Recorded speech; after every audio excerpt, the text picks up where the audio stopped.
2018 Old Bridge Township meeting to order. Can you please rise? We will do the Pledge of Allegiance. We will stand for a moment of silence, and we will do our prayer. Thank you.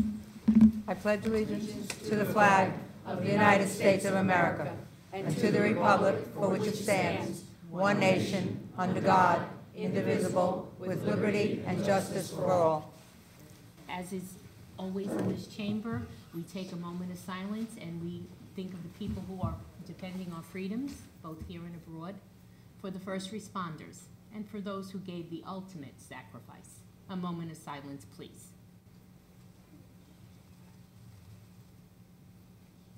Thank you. A prayer, Mr. Pischetti?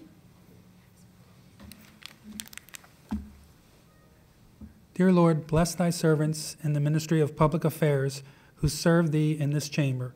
Give them quiet minds and hearts, that they may hear thy voice. Help them to know when to speak, when to be silent. Give them strength to oppose the wrong and uphold the right. And grant that they have a good conscience and soul at peace with thee and with one another. Amen. Amen. Thank you. Please be seated.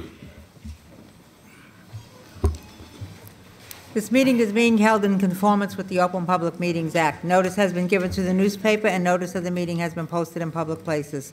Next open public meeting of the council will be held on Monday, May 7th, at 7:30 p.m. Yeah. Oppose it. Mrs. Brown. Here. Mr. Cahill. Here. And Dr. Greenberg. Present. Mr. Merwin. Present. Mr. Murphy. Here. Mr. Peschitti. Present. Mr. Rizzoli. Here. Mrs. Walker. Here. President Sohar. Here. 9 present. Good evening, everyone. Mayor? Oh, no, it doesn't, can you hear me or no? Okay, well, it's on, so, Mary, is there something wrong? Right now. Again, can you, any better? No? No. Okay. That one's working? Okay. No, no. Thanks. Okay. So you're plugged into the wrong ones. Put this in. Okay. All right, thank you, You're Mary. good. I think we need a new pedestal in the budget. Welcome, everyone. Good evening. As always, it's always an honor to stand here before the township community and introduce to you new police officers. On behalf of myself and Chief Volkert, it is always a privilege for me as a role of mayor to be able to enhance the safety and security for the residents of Old Bridge by providing new officers for the department. In doing so, I believe that the 5 officers being sworn in tonight will be an asset to the police department and a role model for our residents. It is my honor to introduce you to the individuals being sworn in tonight as the newest members of the Old Bridge Police Department. Before I start with the officers, I'd be remiss if I didn't thank the chief for this recruiting process. We had over 100 applicants apply for these positions. Captains, thank you. Lieutenants, I know you're involved. Anyone with the department, thank you for being here tonight to show your support. I have to say, we've hired quite a few officers since I've been the mayor.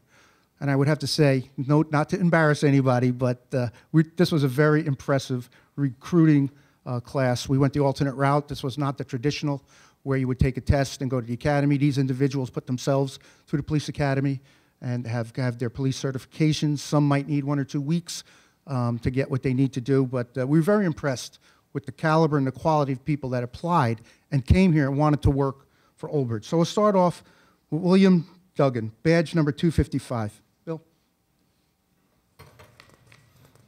Bill Duggan, 30 years of age, comes to us from the New Jersey Department of Homeland Security, Division of Criminal Justice, assigned to the FBI Joint Terrorist Task Force. William holds an EDS from Seton Hall University, an Advanced Police Graduate Studies program, a Bachelor of Arts degree in Law and Justice Studies from Rowan University, and a master's degree from Banking and Financial Services Management from Boston University. William served 6 years in the United States Marine Corps as a sergeant military police.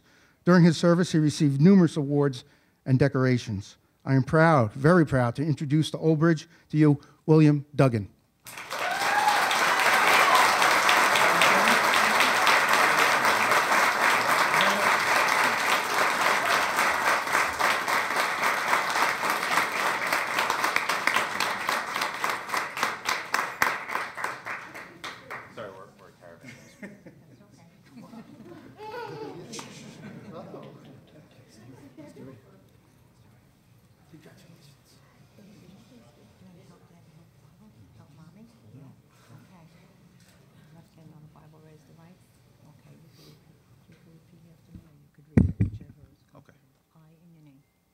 I, William Dugan, do solemnly swear do solemnly swear to support the Constitution of the United States that I will support the Constitution of the United States and the Constitution of the State of New Jersey, and the Constitution of the State of New Jersey, that I will bear true faith and allegiance that I will bear true faith and allegiance to the same and to the governments to the same and to the governments established in the United States established in the United States and in this state, and in this state, under the authority of the people, under the authority of the people, that I will faithfully, that I will faithfully, impartially, impartially, and justly perform and justly all perform the duties of the office all the duties of the office Old Bridge Police Officer, of Old Bridge Police Officer according to the best of my ability, according to the best of my ability. so help me God. So help me God. Congratulations.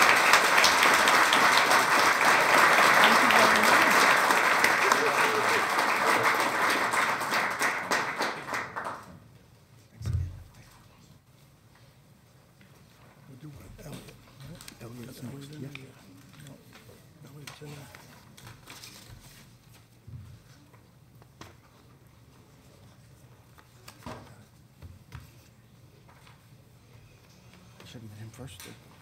That's okay.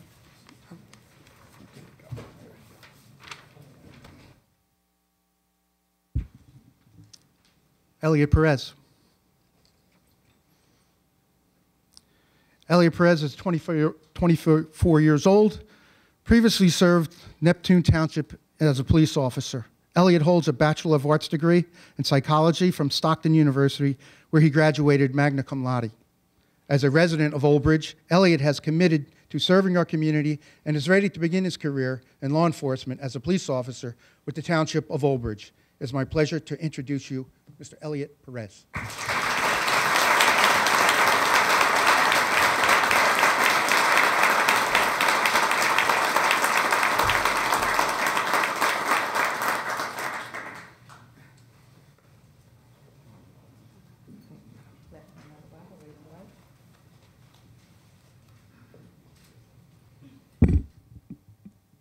I, in your name, I, Ellie Perez, do solemnly swear do solemnly swear to support the Constitution of the United States that I will support this Constitution of the United States and the Constitution of the State of New Jersey, and the Constitution of the State of New Jersey, that I will bear true faith and allegiance that I will bear true faith and allegiance to the same and to the governments and to the same and to the governments established in the United States established in the United States and in this state, and in this state, under the authority of the people, under the authority of the people, that I will faithfully, and that I will faithfully, impartially, impartially, and justly perform perform all the duties of the office the duties of the office Old Bridge Police Officer, Old Bridge Police Officer according to the best of my ability, according to the best of my ability, so help me God. so help me God. Congratulations.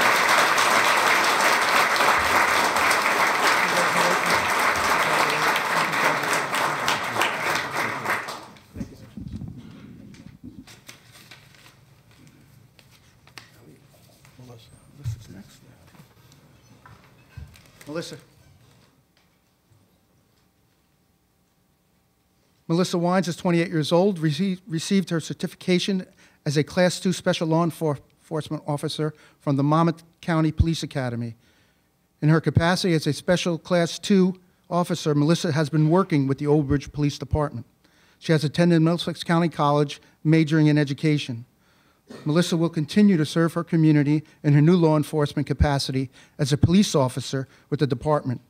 Once again, it's a privilege for me to introduce you to one of more addition to the Old Bridge Police Department.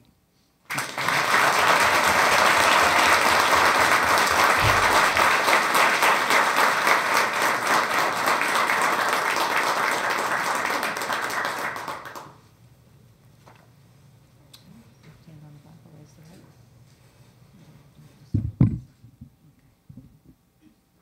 I, in your name, I, Melissa Wines, do solemnly swear do solemnly swear to support the Constitution of the United States that I will support the Constitution of the United States and the Constitution of the State of New Jersey, and the Constitution for the State of New Jersey, that I will bear true faith and allegiance that I will bear true faith and allegiance to the same and to the governments to the same and to the governments established in the United States established in the United States and in this state, and in this state, under the authority of the people, under the authority of the people, that I will faithfully, that I will faithfully, impartially, impartially, and justly perform and justly perform all the duties of the office all the duties of the office Old Bridge Police Officer Old Bridge Police according Officer to the best of my ability, according to the best of my ability, so help me God. so help me God. Congratulations. Thank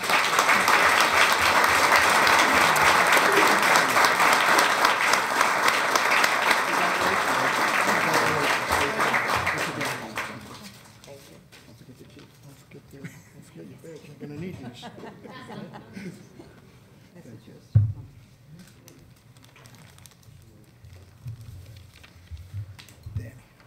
Daniel? Yep.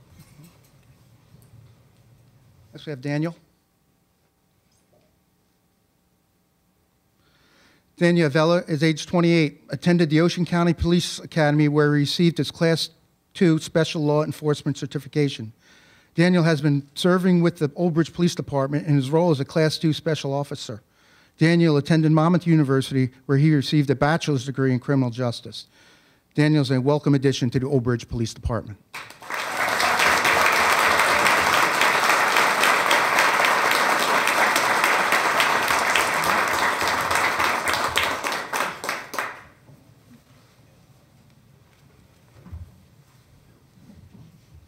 Left hand, raise the right.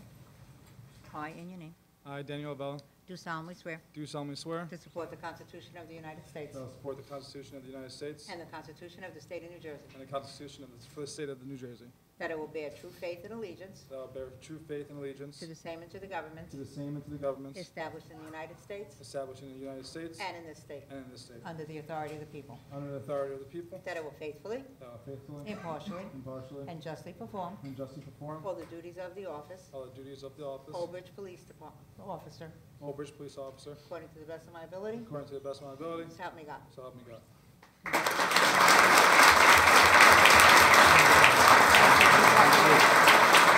Congratulations. Can't take the hat. Congratulations.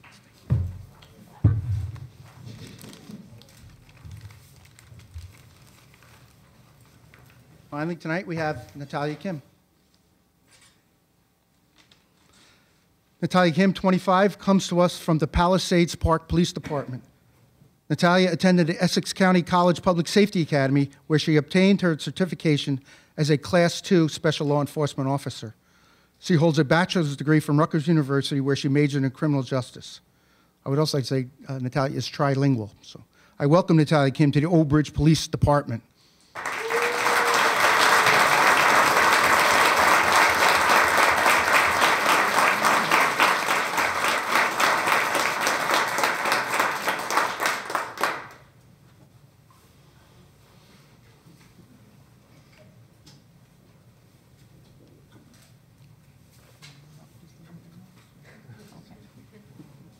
I, in your name, I, Natalia Kim, do solemnly swear do solemnly swear to support the Constitution of the To- United States to support the Constitution of the United States and the Constitution of the State of New Jersey, and the Constitution of the State of of New the Jersey, State of New Jersey, that I will bear true faith and allegiance that will bear true faith and allegiance to the same and to the governments to the same and to the government established in the United States established in the United States and in this state, and in the state, under the authority of the people, under the authority of the people, that I will faithfully, that I will faithfully, impartially, and justly perform and justly perform all the duties of the office all the duties of this office of Old Bridge Police Officer of Old Bridge Police Officer, according to the best of my ability, according to the best of my ability, so help me God. so help me God.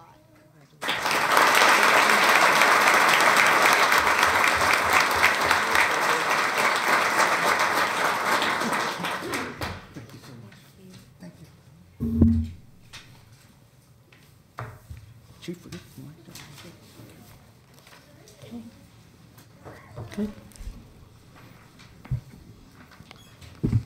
Again, everyone, thank you so much, guys. Thanks for being here tonight. Thank you again.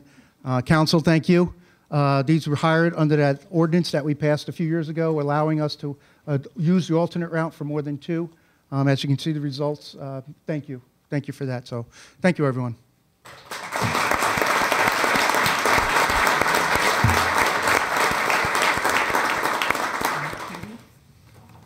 All right. Yeah, that's what I was going to say. If you'd like to stay, you're welcome. But thank you very much for coming, and we're really very proud and happy to have you here in Old Bridge. Thank you so much. Good luck, guys.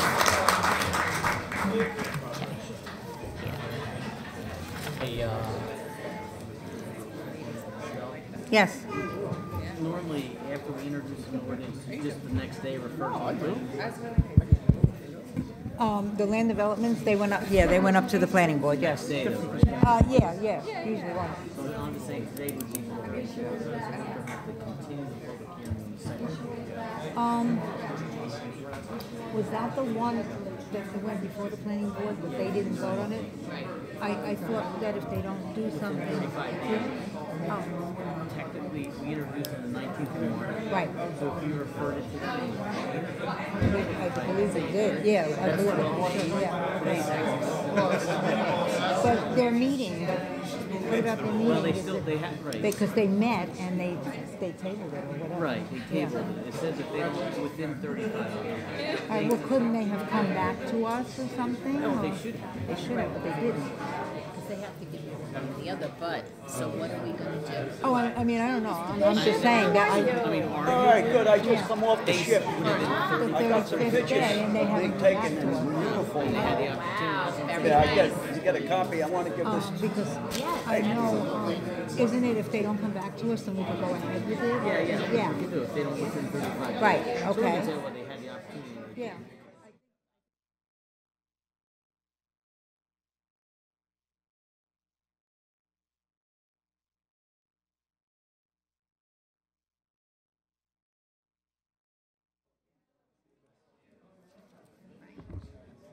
Okay, Mayor.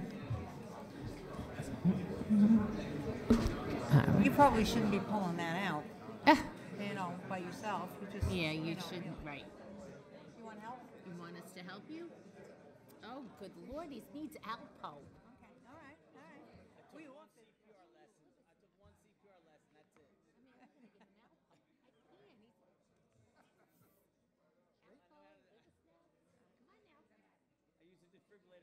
Yeah, I did too with the Dyna stop. All right, Mayor, we good? Do you want to start the presentations? Gets a little quiet. Still emptying out. Okay, we'll give it a That- minute and do the. I should have kept everybody here and read all these. They're boring. Try to be a nice guy.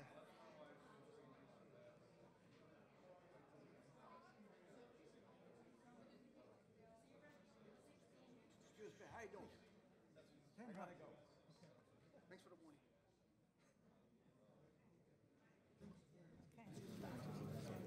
This is yours. I have that too. Got it after I fell at work. Thank you, everyone. We'll get started again. I have a couple of proclamations and a certificate of appreciation to give out. I have a proclamation tonight in regard to Sexual Assault Awareness Month and the observance of Denim Day are intended to draw attention to the fact that sexual violence is widespread and has a public health implications for every community member of Middlesex County, including lifelong mental health impact.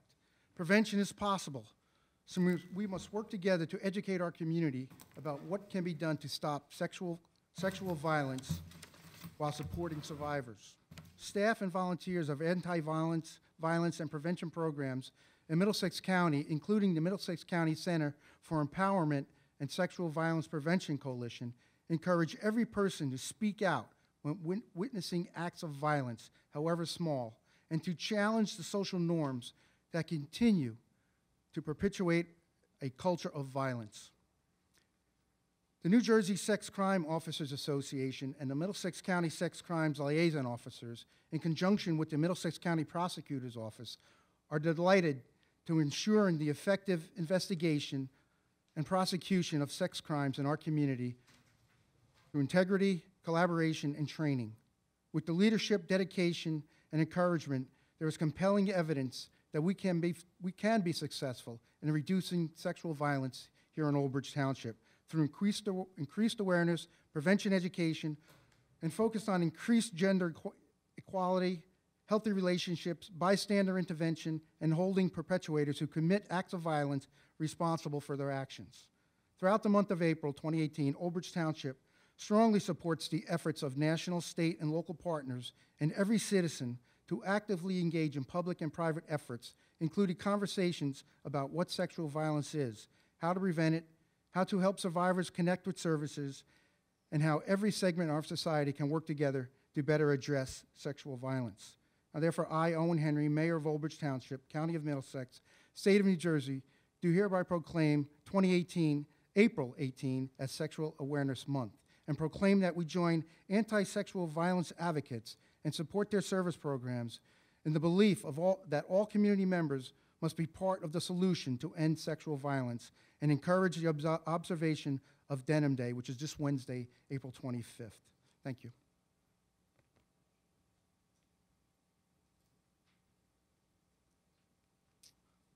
Okay, next we have a Paint the Town Pink. April 29th to May 5th, 2018 is Paint the Town Pink.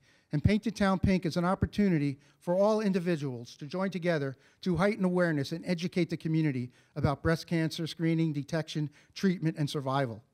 Paint the Town Pink is presented by the Riverview Medical Center, Red Bank River Center, and the Old Bridge community is dedicated to bringing awareness to this critical health topic.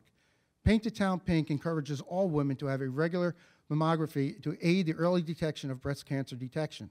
During the week-long observance, we renew our commitment to fighting this disease, raising awareness, and supporting those efforts by breast cancer. Now, I therefore, Owen Henry, Mayor of the Township of Old Bridge, County of Middlesex, State of New Jersey, do hereby proclaim April 29th through May 5th as Paint the Town Pink Week. Thank you. Thank you very much, Mayor. One more. Yep.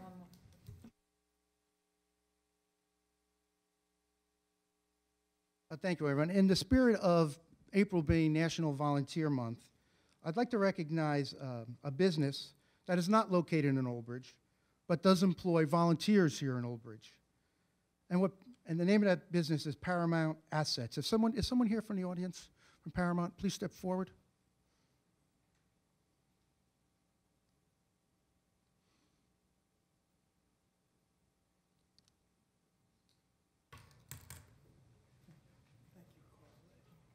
Thank you. And for the members at home, public, Paramount Assets, as I said, is a company not located here in Old Bridge, but does employ some volunteer firemen. And what Paramount Assets does is allow their volunteer firemen to stay on scene in the mornings when we are very short for manpower. And their employees, our volunteers who come to help us, are not punished at work, and in fact, they are compensated for when they are volunteering here in Old Bridge.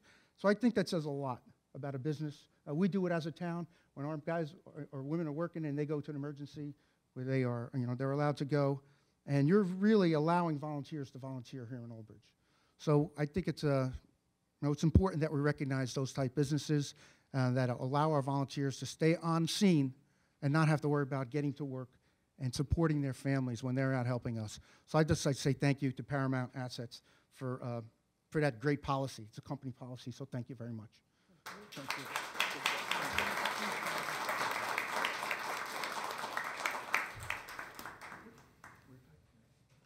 That's all I have, Council. Thank you. Okay, thank you very much, Mayor. We'll go into the body of the meeting. The bill listing, Mrs. Walker.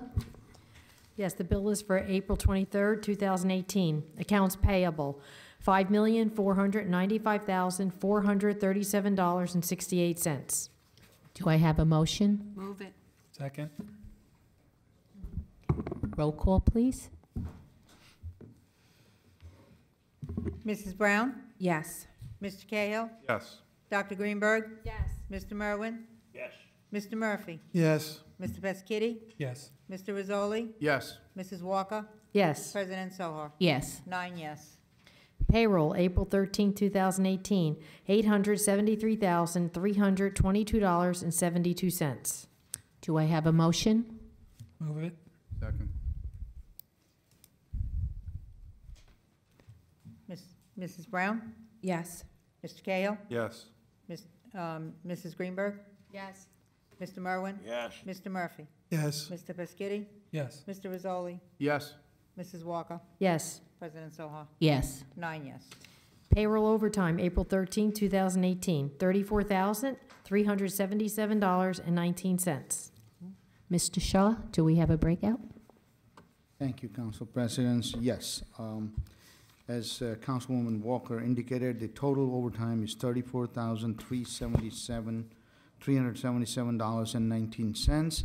There was a small amount of snow-related overtime. Thank God it's finally coming to an end. It was $858.30 $4,233 in Public Works, and $409.01 in recreation. For the police department, the total overtime for the period was $23,384.97.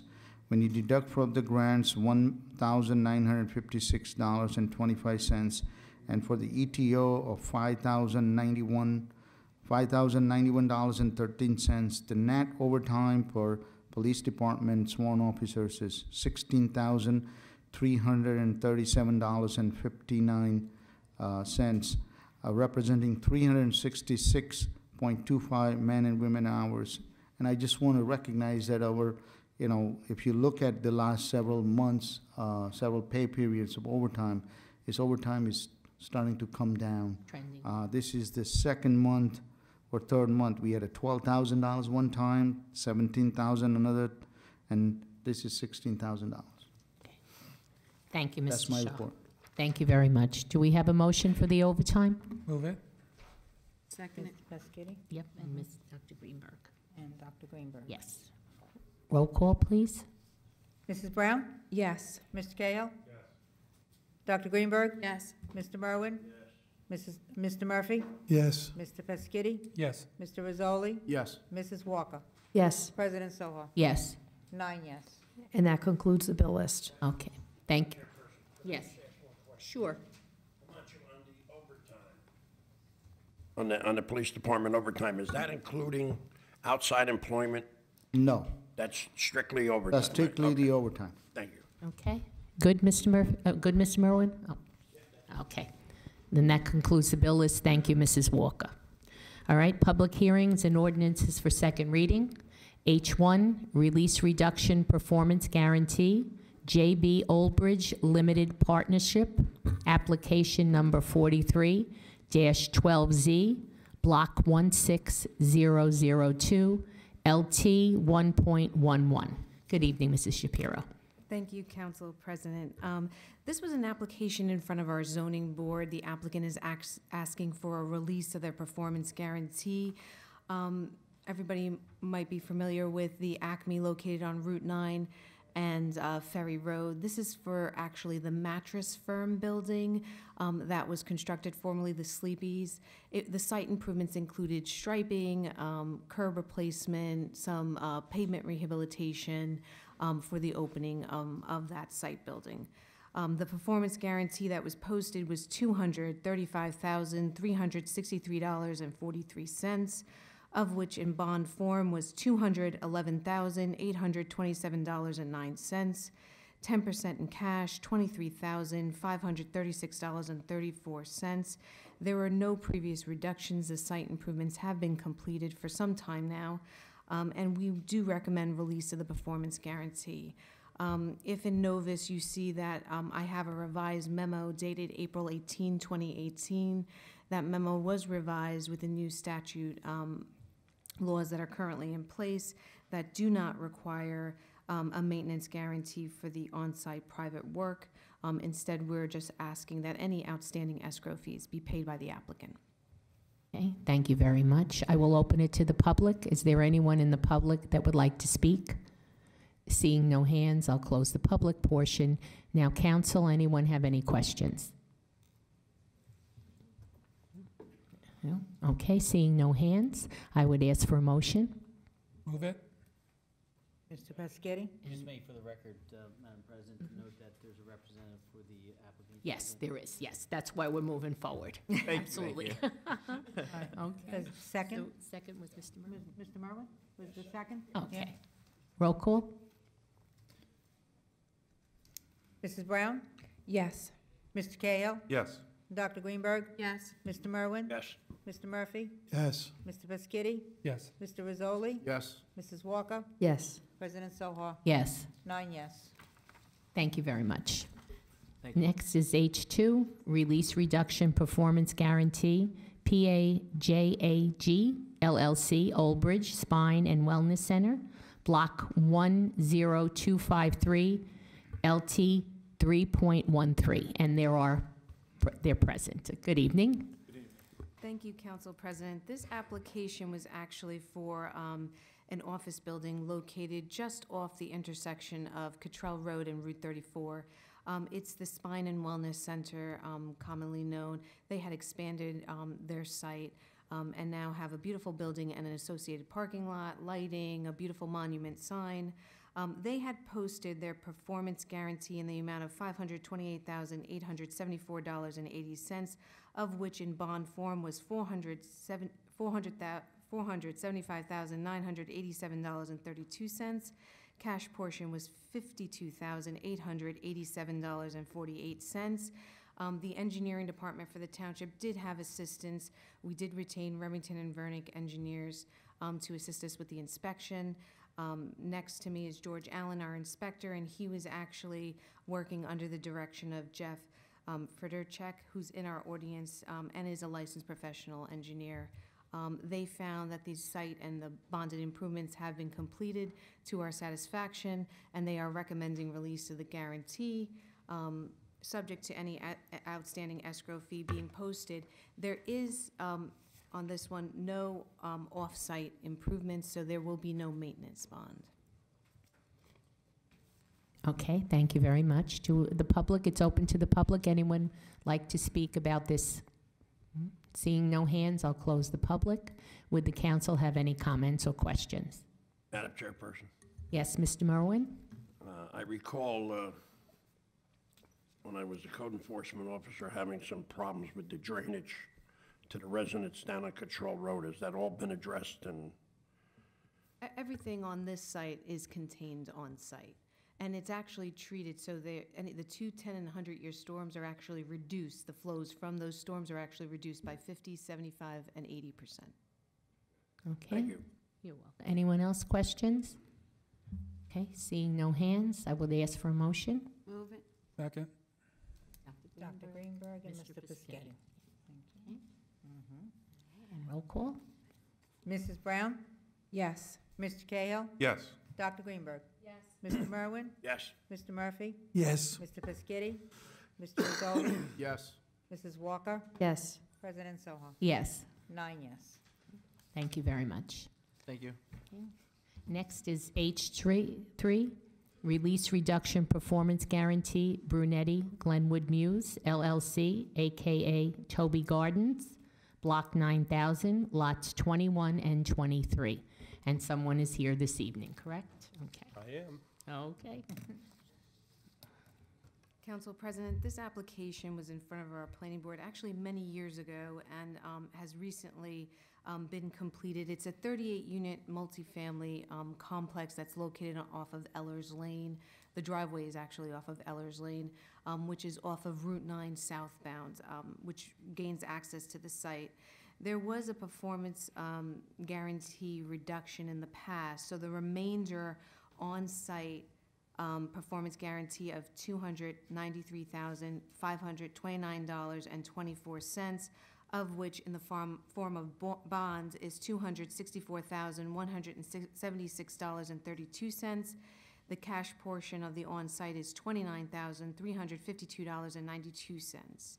The off-site bond was $10,822.42, of which in the bonds form is $9,740.18. Cash portion, $1,082.24. Again, we had the assistance of Remington and Vernick on this project as well. George Allen is here with me, available for any questions, but they found that the project was completed to our satisfaction and to the satisfaction of the plans.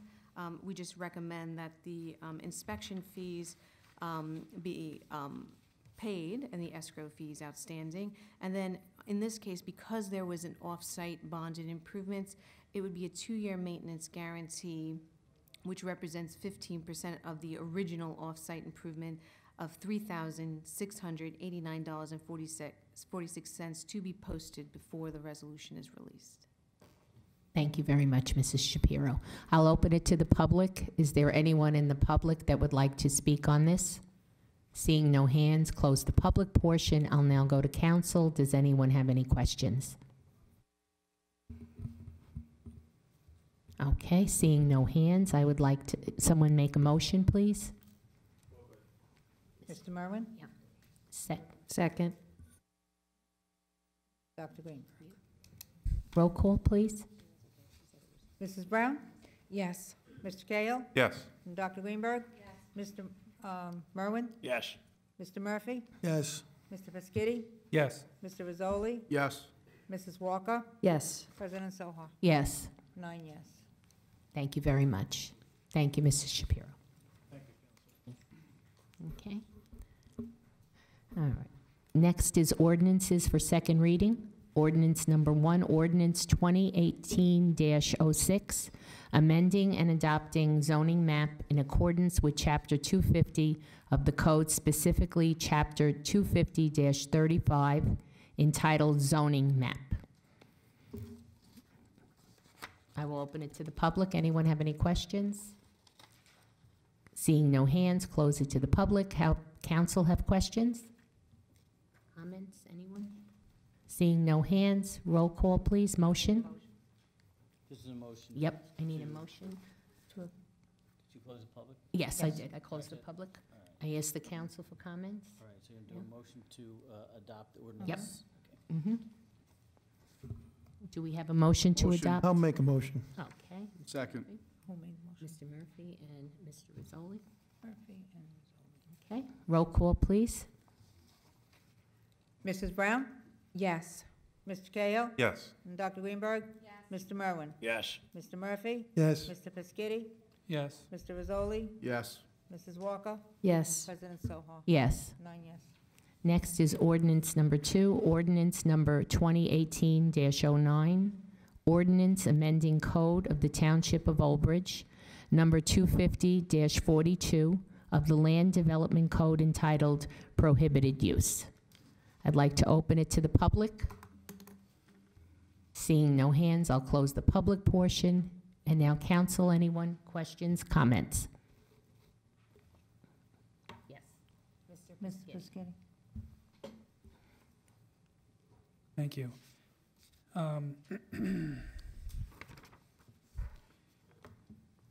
What prohibited use would this be? Does anybody know? Marijuana. Marijuana. Cannabis? It is, if you look at the third page under prohibited uses, and the one that's bolded and underlined would be business. Businesses selling, distributing, cultivating, growing, and or facilitating the sale and or use of either recreation and or medical marijuana, including any ancillary or related paraphernalia. That's a prohibited use. So we're prohibiting the dispensary of medical marijuana with this Correct. ordinance? Correct. Okay. Yeah, I think I'm going to vote no on this because, Yeah, yeah. I think I'm going to vote no because I don't think we have enough information on this subject matter. Thank you. Anyone else have any questions or comments from the council? Seeing no hands, would I have a motion for this, please? Motion. Second. Okay, Mr. All right, The other Mr. end, Rizzoli second. and Mr. Merwin. I'll second. Thank you. All right, roll call, please. Mrs. Brown? Yes. Mr. Cahill? Yes. Dr. Greenberg? Yes. Mr. Merwin? Yes. Mr. Murphy? Abstaining. Mr. Peschitti? Abstain. Open it to the public. Oh, That's my bad. I'm sorry. Well, All right. should we open it to public? You didn't open it to the I public? forgot to open it to public. All right, let's, okay, I'll open it to the public. Does anyone have any questions? Okay, you can come forward, and then we'll finish the roll call. Right. All right? And then we can just ask for roll call. Yeah. I'm sorry about that. I apologize. Go ahead, ladies. Ah. Yeah. No, go right ahead. Good evening. My name is Erin Cassay. My address is 29 Delray Place in Lawrence Harbor. I just have a question regarding, I didn't actually see the ordinance, and to go off of his question, so you wouldn't be allowed to use medical marijuana in Old Bridge, is that what? No, you would not, Sell, right, correct. sell, Thank you. sales. I just wanted Yeah. to No, clarify. you want clarification? Absolutely. Thank you. The ordinance is to prohibit a use, and the use being under land use, so that a business who was, somebody who was in the business of selling that type of, Marijuana. that type of product, right? Right, Would not product. be permitted in Old Bridge Township. Okay, no, that's fine, because medical marijuana helps a lot of people, so I just want to make sure that it was not. Yes. Thank you for your comments. So you guys are going to make a decision on something the state has not even created guidelines for? We need her name. Oh, We I'm need- sorry. I mean, Excuse your me. name, please. My name is Nina Jackno. It's 203 West Greystone Road. Okay, thank you. Okay, neighbor to Owen Henry and Murphy over there. Okay. Anyway, I'm just going to ask the question again. You folks, have any of you been to the state capitol? I mean, I am not a medical marijuana user, nor am I a recreational marijuana user. But I'm asking you guys, have you been to any of the state meetings to learn about what the state is trying to create? Before you make a law to make it illegal to have even a clinic in this town, or perhaps a recreational use, since we have, how many bars do we have in this town? How many liquor stores do we have in this town? I'm wondering, does anybody know? John, what, about 50, maybe? Something like that, right? 50, maybe 60? We have 60 liquor stores, right? And so you guys want to vote against this right now, without the state decisions going down, without county decisions, without any guidelines from the state. Is that what I'm hearing from you guys? 1, 2, 3, 4, 5, 6, 7, 8, 9 people? They didn't vote yet. Thank you. Thank you for your comments, okay? So we'll move on. You had a motion? Yeah. I'm going to start the vote Yep. again, all right? Anybody else from the public wish to be heard? Close the public. We'll close the public portion, and now we'll go to council. Yep, we're going to vote. All right, I'm going to start the roll call again. Okay, so we had a motion, Right, right? we had a motion, and I'm And- going to start over again. Yep. Mrs. Brown? Abstain. Mr. Cahill? Yes. Dr. Greenberg? What are we voting on now? Why are- Unfortunately. Why? Yeah, no, it was my fault, Mr. Merwin. I didn't open it to the public, so we're just revoting what we were going to vote on originally. It's going to pass. anyway. Time, let me, the council president had inadvertently forgotten to open to the public for public comment and started the roll call vote. So we opened to the public first. So we had the motion and second for the adoption, and this is the roll call for the adoption. Okay? All right, sorry about that. Dr. Greenberg? Yes. Mr. Merwin? Yes. Mr. Murphy? Abstain. Mr. Peschitti? No. Mr. Rizzoli? Children before profits, yes. Mrs. Walker? Yes. President Sohar? Yes. 6 yes, 1 no, 2 abstentions. Comment quick. Ooh. Yeah, I'm sorry, Council. I just missed the opportunity to comment on it. Can I just bear with me for a second? Just want to address something here. Okay, unfortunately, there seems to be a movement around this state that, you know, individuals are trying to monopolize freedom of speech. What I mean by that is, you know, it's okay if you agree with the individual, but the moment you don't agree with them, they try to shout you down, call you names like we just witnessed here. Pathetic. The reality of it is, marijuana is illegal. Okay, right now in this township, we have a situation with opioids. You cannot introduce marijuana to the equation. Okay, we are prohibiting marijuana here because we're thinking of our children. At the end of the day, my job and the job of everybody on this council is to protect the residents of Old Bridge, and that's what we're doing. Thank you. Anyone else want to comment on this? Okay, next. Madam Chairperson. I'm sorry? Yes.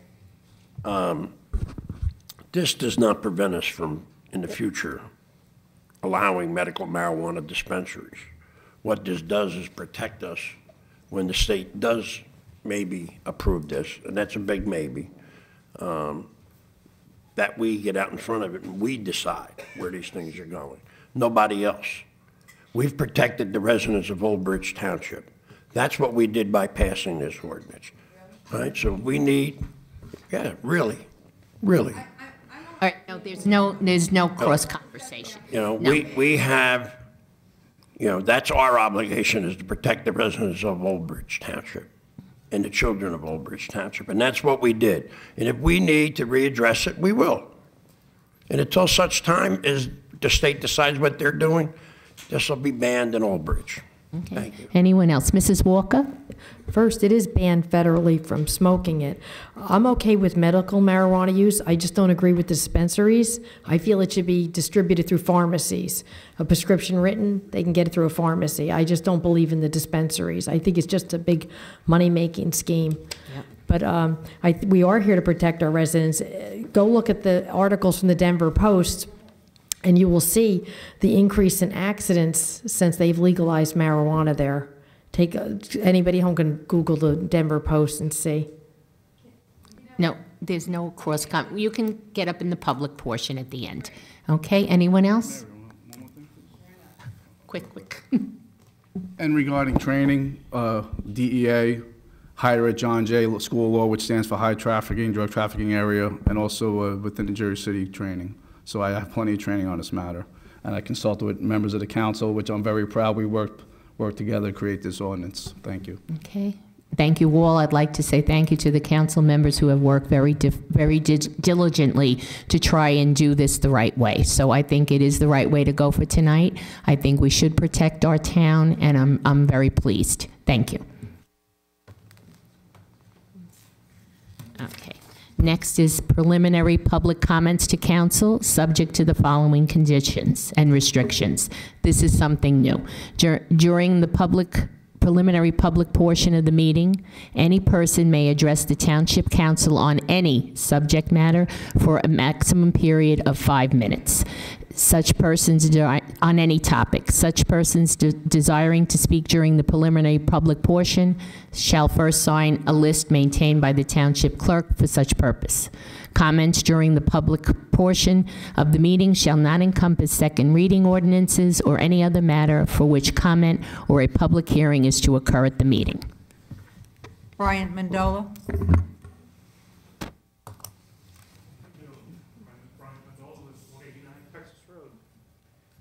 7 o'clock every morning, I am awakened by a loud machine. My wife has sleeping disorders. I've made phone calls to the town with no response.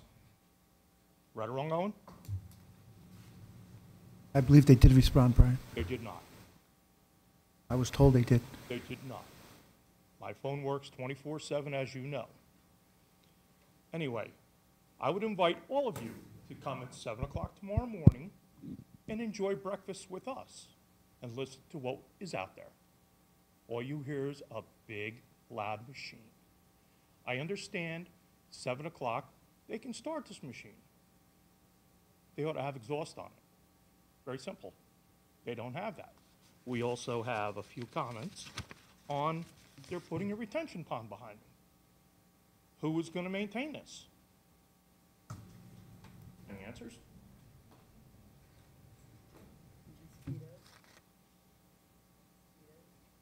And the duck feces and everything else. Council, I'd say, Brian, you reached out to me the other day. As soon as I hung up, I called engineering, and I checked back with them. Nicole will make a statement, what she's done in the meantime. That's fine.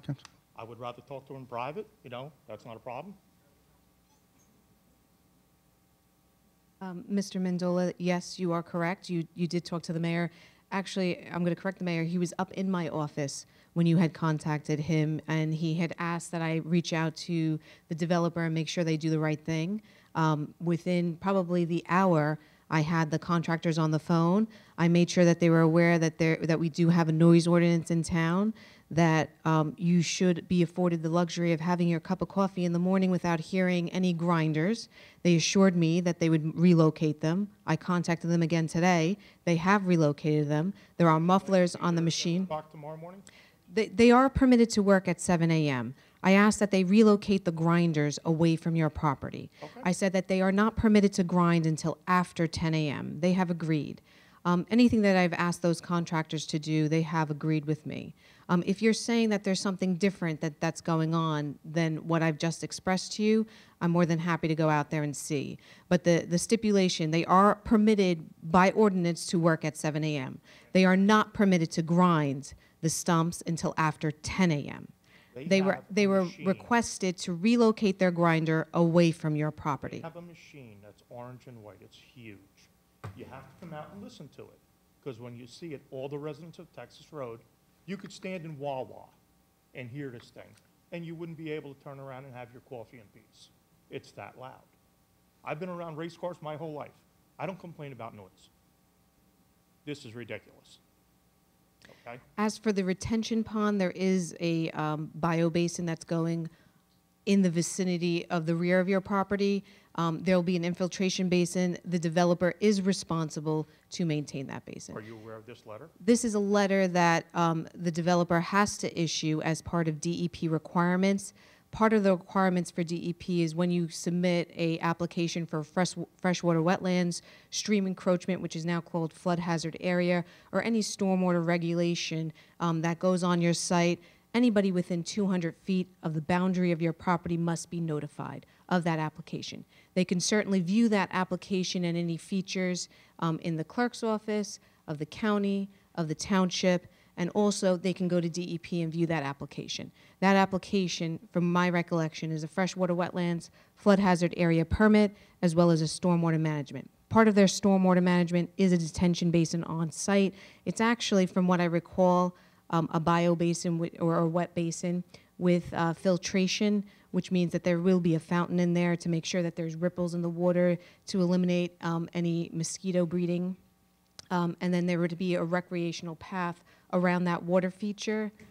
All that has to get approved by DEP. Okay, we have a letter that we were sent. We replied to it, and we'll see how it goes. But now, again, you say that they're going to put a retention pond back there. When they start raising the grade of that land 2 feet, I have a built-in swimming pool right there. What do you think that's going to do to my property? Sir, if there's something on the application that you want to come and Question, I don't know. You're the engineer. as part of any application that goes to DEP, especially with stormwater management, the applicant is required to do 2 things, especially, 1, if you increase your impervious cover on your site by more than 0.25 acres, you have to treat water quality. If your project disturbance is greater than 1 acre, you have to treat water quantity. As part of water quantity, every drop of water that falls on your property for the 2, 10, and 100-year storm events, you have to then make sure that that flow off your site is reduced by 50, 75, and 80%. So your off-site improvement mimics what was there before. So for example, right now your time of concentration to get from point A to point B when it's wooded is a certain time. Let's say it takes 1 hour. Your post-development drainage improvements on your site must mimic that of when it was fully wooded. And that's why there's detention basins and all these site features that go on. The DEP, let me tell you, I'm pretty hard and I'm pretty tough on an applicant, but the DEP is even tougher. So once they get their DEP application, everything came to the engineering department as far as their stormwater. The secondary, or actually the first approach, the first approval is DEP. We are secondary, and my office has taken a look at the stormwater management proposed on that site. Okay, but my question is, once again, your storm water and everything like that, you've been around Township quite a lot, I give you that. Have you seen how many major creeks and reservoirs and lakes and everything are running to the south end of Old Bridge? Yes. Bill. And I'll tell you what, it's pretty nasty when you get a day and a half of rain and my neighbor's house was almost flooded out. I guess that's my time. Yeah. Yes, it is. Thank you. All right, thank you very much. Barbara Cuthbert? Thank you very much. Your name, your address, please. Barbara Cuthbert. I live in Princeton, New Jersey, and I worked in Old Bridge for 30 years in the special ed department. And I'm here to talk to you guys about a project that will impact Old Bridge if it's constructed. It's called the Northeast Supply Enhancement Project. And in Old Bridge, they're planning to put in a pipeline as part of this. It's called the Madison Loop. That pipeline, if it's constructed, would go under Route 9 and Cheesequake Road. It would go very close to Westminster Boulevard and Parkwood Drive. It would also, in Sayreville, go under the Garden State Parkway, Route 35, Lockwood Marina, and the railroad. Why I'm here is because FERC, which is the Federal Energy Regulatory Commission, just published their draft environmental impact statement. People and elected officials have until May 14th, at the very latest, to do two very important things. One is file to be an intervener, and the other is to make comments to FERC and the NJDEP. Their draft environmental impact statement is woefully inadequate, and actually the New York State Department of Environmental Conservation just last Friday denied them their water quality permits. NJDEP has to give them water quality permits for them to proceed with construction. Now in Old Bridge, my concern is the Madison Loop would cross environmentally sensitive areas, and it would also come very close to or go through contaminated sites like the Global Sanitary Landfill, contaminated groundwater from the DuPont site, groundwater contamination at the Road Department Garage Area 3-1 along Route 9. And in Sayreville, it would go through the jetty sectors of the Raritan Bay Slag Superfund site. It would go close to contaminated areas of the Morgan Ordnance Depot and 2 underground fuel storage sites. Again, the construction in Old Bridge will go close to Parkwood Village, Old Bridge Waterfront Park, and the Raritan Bay Cougars football field. And I'm bringing this to your attention just because the people need to know about the possible dangers of this project. Another thing to consider is that Transco, that's the company that owns the compressor station in Old Bridge, purchased over 30 acres right next to where they have their compressor station right now. In all of their applications for projects, pipeline compressor station projects, they say we're not expanding. The compressor station was put in Old Bridge in 2006. It has since been expanded twice. So what I'm here asking the council to do is to what they call intervene with FERC, which is consider having the township attorney file on behalf of the council a motion to intervene. And I'll give you a sample that Franklin Township attorney did. Have each council member also file a motion to intervene. And really the purpose of filing a motion to intervene is to protect your right to have a say in the matter. Without doing that, you have no say in any legal proceedings that might go forward. The other thing I just want to mention is you don't have to file a motion saying you're opposed to it. You can file a motion being neutral, like the Middlesex County freeholders did. The other request is that you consider passing a resolution opposing it. The townships of Franklin, South Brunswick, Princeton, and Montgomery all did this. Highland Park is in the process of doing the same thing. And the last thing that I want to bring to your attention is there is a FERC public comment session this coming Wednesday at the Senior Center here from 5 o'clock until 9 o'clock. And that's where the people and elected officials and anybody can go get a number and talk to a FERC representative to express your concerns, to ask questions, and get your concerns on the record. With the goal of keeping Old Bridge safe and protecting the environment, the air, the water. That's why I'm here. And I'm also here because I know that Old Bridge has not made any public declaration about this project. I do know that Old Bridge elected officials and the public must have moved mountains to get the Raritan Bay Slag Superfund site cleanup moving that they've started at the, what's it called, the Margaret Creek area. That cleanup has already started. Also, the other thing, you've lived through intense weather events like Superstorm Sandy, and this project, from what I have read and learned about fossil fuel infrastructure projects, could exacerbate climate change. I know it's a dirty word for a lot of people, but with sea level rising and stuff like that, I think it should be a concern to everybody around here. So I'll leave with you directions for intervening with FERC. They look complicated, they're not, if you go step by step. And I want to leave a copy of the attorney's motion to intervene on behalf of Franklin Township, which is where I live, even though I worked in Old Bridge. Thank you, I made my time. Thank you. Okay, Council thank President. you very much, Barbara. Council President? Yes. I did talk to you about just making a quick comment now. Yes, we're going to make, is there anybody else in the public? That's For public comment, No, that signed up. Okay. So now we're going to go to council comments. Okay. So we're going to, okay, there's no one else in the public, so we'll close the public portion. What? You said had signed up, but then I will not have an opportunity to answer some questions. You can, at the end of the meeting, we have an open session, okay? All right. All right, very good. So we'll start with the council comments, and I think Mrs. Brown would like to start first. Okay. Just like I mentioned, I did speak with Barbara. I obviously met you when we had the meeting about the pipeline last week, and then also spoke with her again today. This is a specific issue to my ward because the pipeline will be cutting through a large portion of Ward 3, as you mentioned here today, and also Sayreville and all those surrounding areas. That being said, I do want to make sure that I have the support of council, going forward as we get more information about this, obviously, to possibly pass a resolution. That would be our next step. Of course, we have to do some of the things that Barbara suggested, like intervening, and also making sure we intervene as an entire body. That was one of the things you suggested, correct? Yeah. And then the next step would be to pass a resolution, which of course would require the attorney and so forth.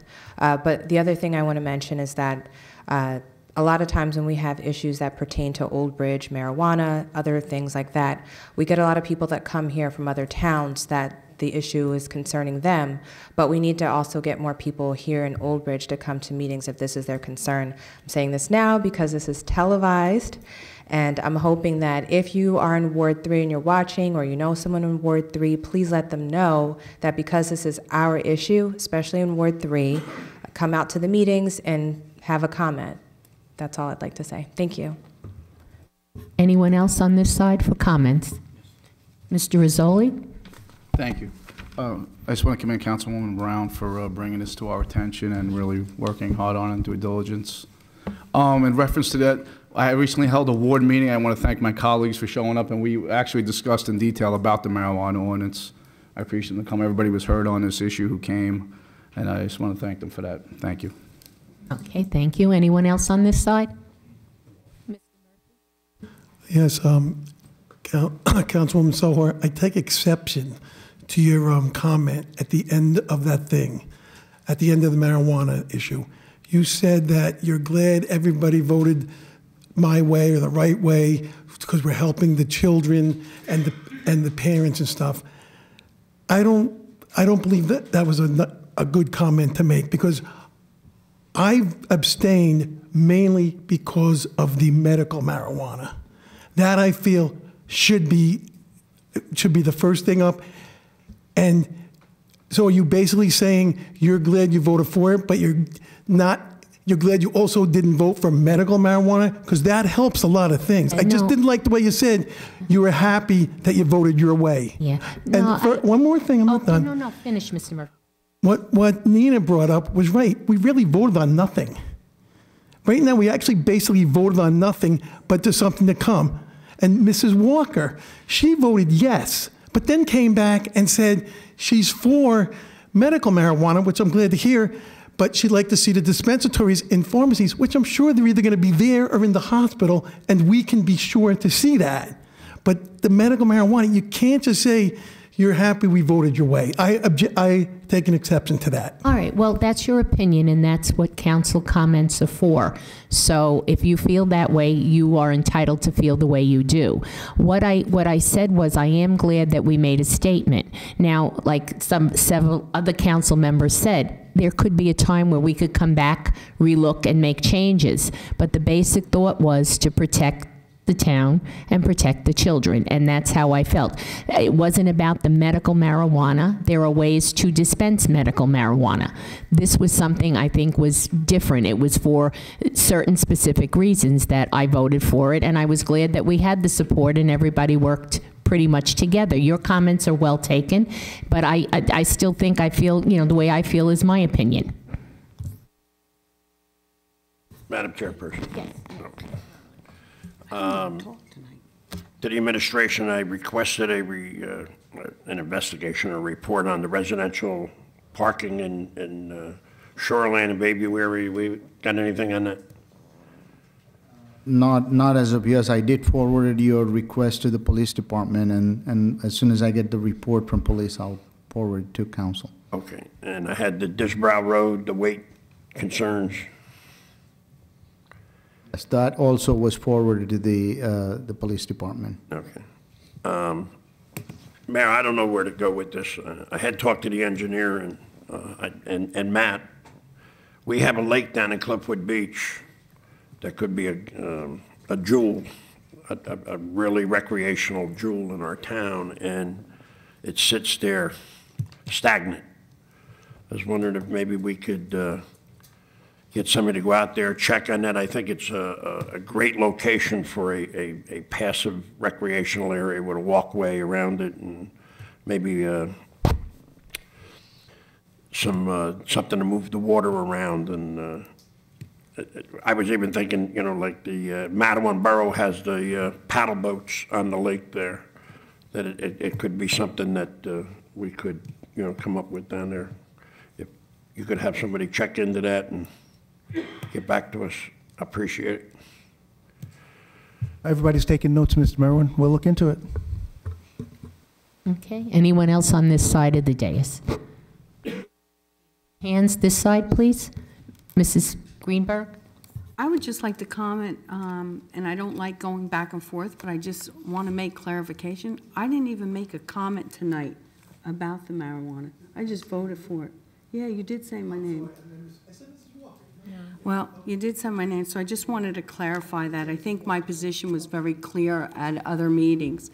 But one thing I just want to say, and it's really to all the volunteers, and a lot of times, you know, the volunteers, the first responders, that they, how they work, the storm, during the storms, how the OEM operated, but also this past few weeks, there were a lot of opening days in Old Bridge at the Little League fields, at the soccer fields, and just for kicks for special needs children. And when you're there, you see so many volunteers, so many people that are dedicated with their time, whether it's coaches, whether it's the administrative staff running these parks, whether it's Cheesequake, Sarahwood South, or Old Bridge Little League on 516, the people that come out and maintain these fields, soccer fields, baseball fields. And, you know, it was always a great time there when, you know, when you do it personally, you forge friends, and you see the time and hours that people put in, the dedication that they put to the youth and the community. So I wanted to thank each and every one of them for coming out and doing that coaching and every effort that they make. But not only that, it was so nice seeing all the kids still getting involved with sports and being outside. How healthy that is to be outside, away from technology, away from your iPads, away from your phones, and really getting involved and exercising and breathing fresh air. And it was really, really nice. And everyone who I met throughout town, they said it was a good day for Old Bridge, and it was. So I wanted to thank everyone. Mrs. Walker? Yes, I just want to tell people, I don't know if people are aware that we have a little museum in town. It's directly across from the high school. It's called the Warren Museum, and if you get an opportunity, you should look it up and visit there. It's really interesting, and they change the display cases regularly, and a lot of artifacts from Old Bridge, a lot of interesting things, and they do have tours there for Boy Scouts, Girl Scouts, and some of the schools, but it's something that people should look into because I really don't think a lot of people know about it. It originally was a schoolhouse a long time ago, and the original schoolhouse is still there with the little stove and everything. And it's a very nice place to visit, so look at it online. Thank you. Anyone else? Mr. Peschitti? Thank you. I do want to recognize, acknowledge, and thank over 10 police officers this weekend on the Special Olympics volunteered their time, their own personal time, to do that, to volunteer there. So I wanted to just a shout out to them. Thank you. Also, Madam President, I have a question for you. Yes.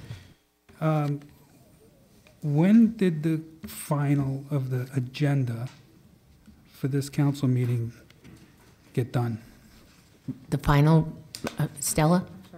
Final edition of the agenda. The final edition is usually completed late Thursday, beginning of Friday. once in a while, another attachment may have to go in, so I'll have to take it down, maybe on a Monday if something isn't ready, just to put in another attachment.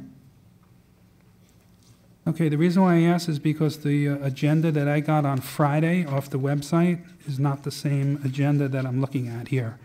And it's not a big problem, but I would like more of a heads up, a little more time to research this stuff. And I would appreciate if either we could get an email or some sort of alert if the agenda changes after Friday. Okay, we can do that. Thank you. Okay, anyone else? Mr. Murphy?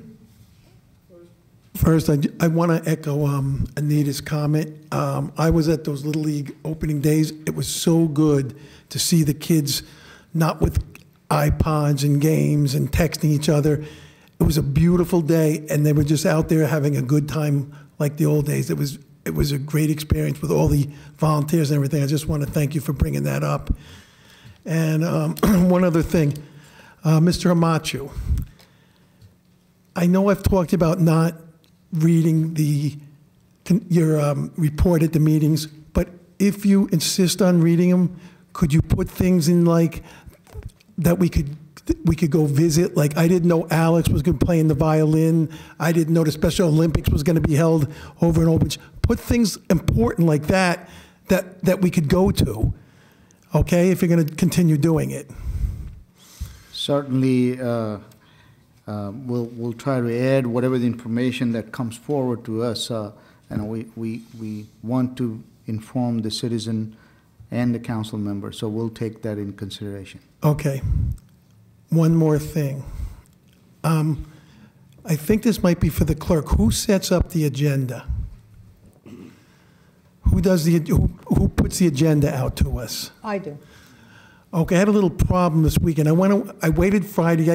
Late afternoon, I looked. There was nothing on there. I went away for 2 days. I actually left Thursday, came home Friday, checked, went away. And then when I got back Saturday, I found, I'll bring them up tonight because I didn't have a chance before that, some things I didn't understand. Is there any way we can get that agenda by, say, Wednesday at 2 o'clock?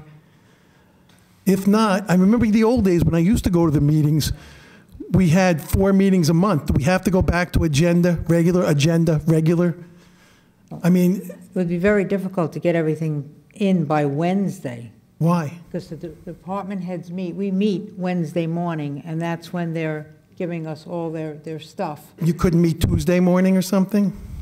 I mean, if anything comes up after that, you could call us or something. But we get the agenda late Friday. There's nobody to talk to at that time. Stella? Yeah. I think the problem is that we have gone through the round of this discussion in the past and came to this medium where we all can work on that. Because if you start completing agenda so early, there's so many things that will be added subsequently, because we have, this agenda is not just putting a list together. There is a process to go through. There are bidding process that goes out. And there are only certain days we can accept bids. There are limitations that we have to deal with it, and I'm not sure why it's not being recognized. And I think that by Friday, the majority of the agenda is completed and presented to the council. And then if I agree that if there's minor changes that take place subsequently that we need to do, and we are very cognizant of that we don't change it. But if we need to do it, that we will notify you going forward. Stella's office will notify you saying we're making a change.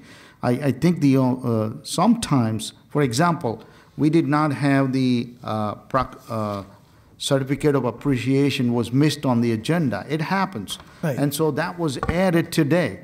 But we'll try to notify the council. But we need to prepare. There's a business function that has to take place. That takes a time. Our businesses are not done overnight on instant basis. There are processes that we have to go through. There are legal processes that we have to go through. And we have to bring everybody together, put together agenda. We have meetings on Wednesday, and then we discuss all the items. And at that point, if we need to add, Stella gets additional information, And so she needs time to adjust and update the agenda process. I can tell you that, this process is much smoother than we ever had before. And if you think that going back to the Monday every week, 1 week agenda, that is going to be all you're going to be doing, spending the same issue, same thing twice.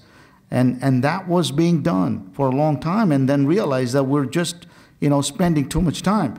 It's going to be time spent here. We're going to have staff time to be, added to that.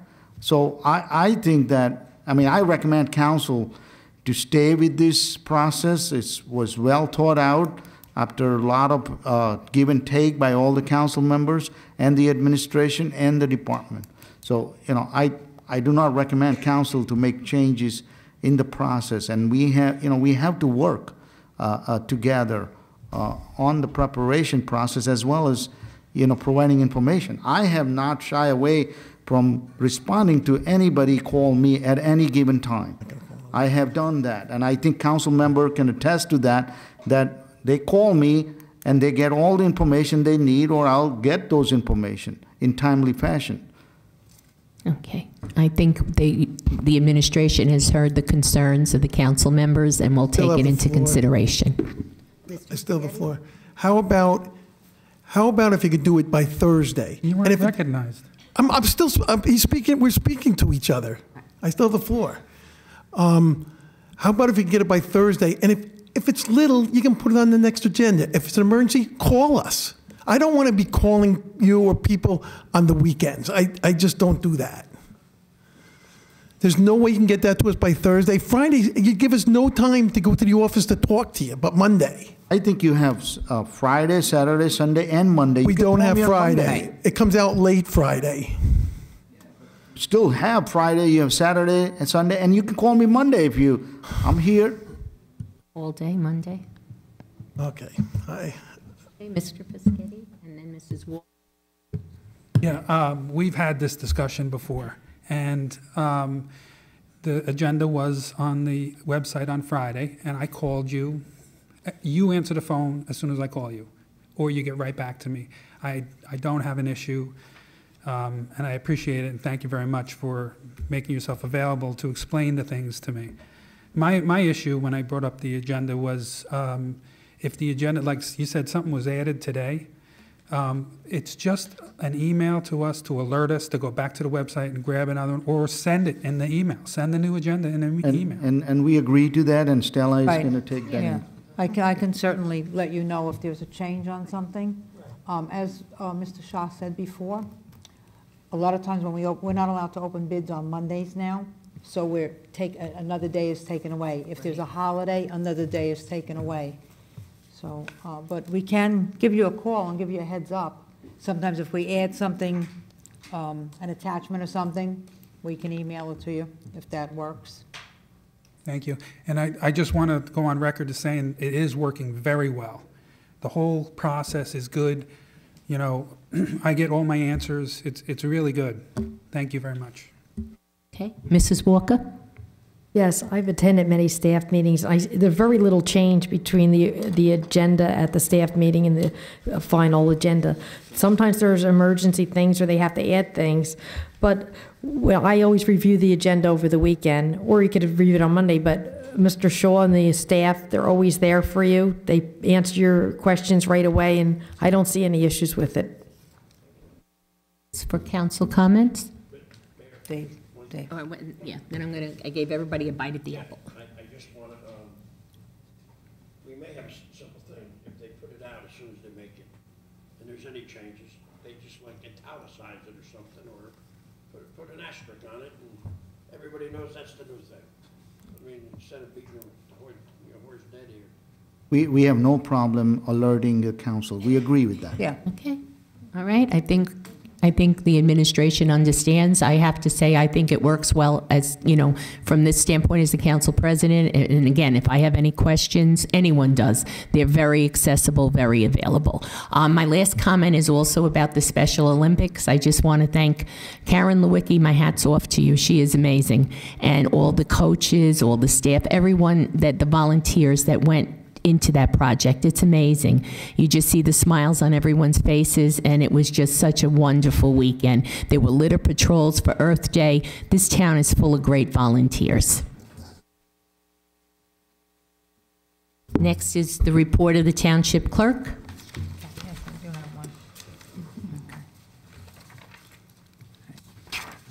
Financial disclosure, filing information has gone out. If you should need any assistance on the filing, please call my office. Also, primary elections are June 5th. If anyone needs to register to vote for the primary, please note that the last day to do that is Tuesday, May 15th. All right? County won't take anything after that. If you are going to request a mail-in ballot from the county, they must receive your request for that ballot by Tuesday, May 29th. And if you have any questions on anything with the elections, please call the office. Thank you. That's it on the... Okay, do I have a motion to accept the report of the clerk? Second. Roll call, please. Mrs. Brown? Yes. Mr. Cahill? Yes. And Dr. Greenberg? Yes. Mr. Merwin? Yes. Mr. Murphy? Yes. Mr. Peschitti? Yes. Mr. Rizzoli? Yes. Mrs. Walker? Yes. President Zohar? Yes. 9 yes. Thank you. Report of the Township Attorney. Report, Madam President. Okay. Next will be the administrative report. Mr. Shaw? Thank you, Council President. It's a report of the administrative report for April 23, 2018. Item number 1, Ticetown Road resurfacing, NJDOT Local 8. Bids were received and opened on April 12, 2018 for Ticetown Road resurfacing from Valleywell Drive to Higgins Road. 12 contractors submitted bids that range from $318,532.70 to $413,868. MECO Inc. is the lowest bidder at $318,532.70. The New Jersey Department of Transportation has allocated construction fund in the amount of $331,728 from fiscal year 2016 municipal aid program. Award of the contract has been included in tonight's consent agenda for approval by council. Construction is anticipated to begin in late spring of 2018. Item number 2, second quarter tax payment. The Township Division of Tax Collection will be open Monday through Friday between the hours of 8 a.m. and 5 p.m. during the second quarter tax collection period. The tax office will also be open between the hours of 9 a.m. and 1 p.m. on Saturday, May 5th, 2018, and between hours of 8 a.m. and 7 p.m. on Thursday, May 10, 2018. The last day to pay tax without interest or penalties is May 10th. Payment received after May 10th will accrue interest back to the statutory due date of May 1st. For additional information, residents should contact Division of Taxation at extension 2999. Item number 3, 2015 Homestead Rebate Program.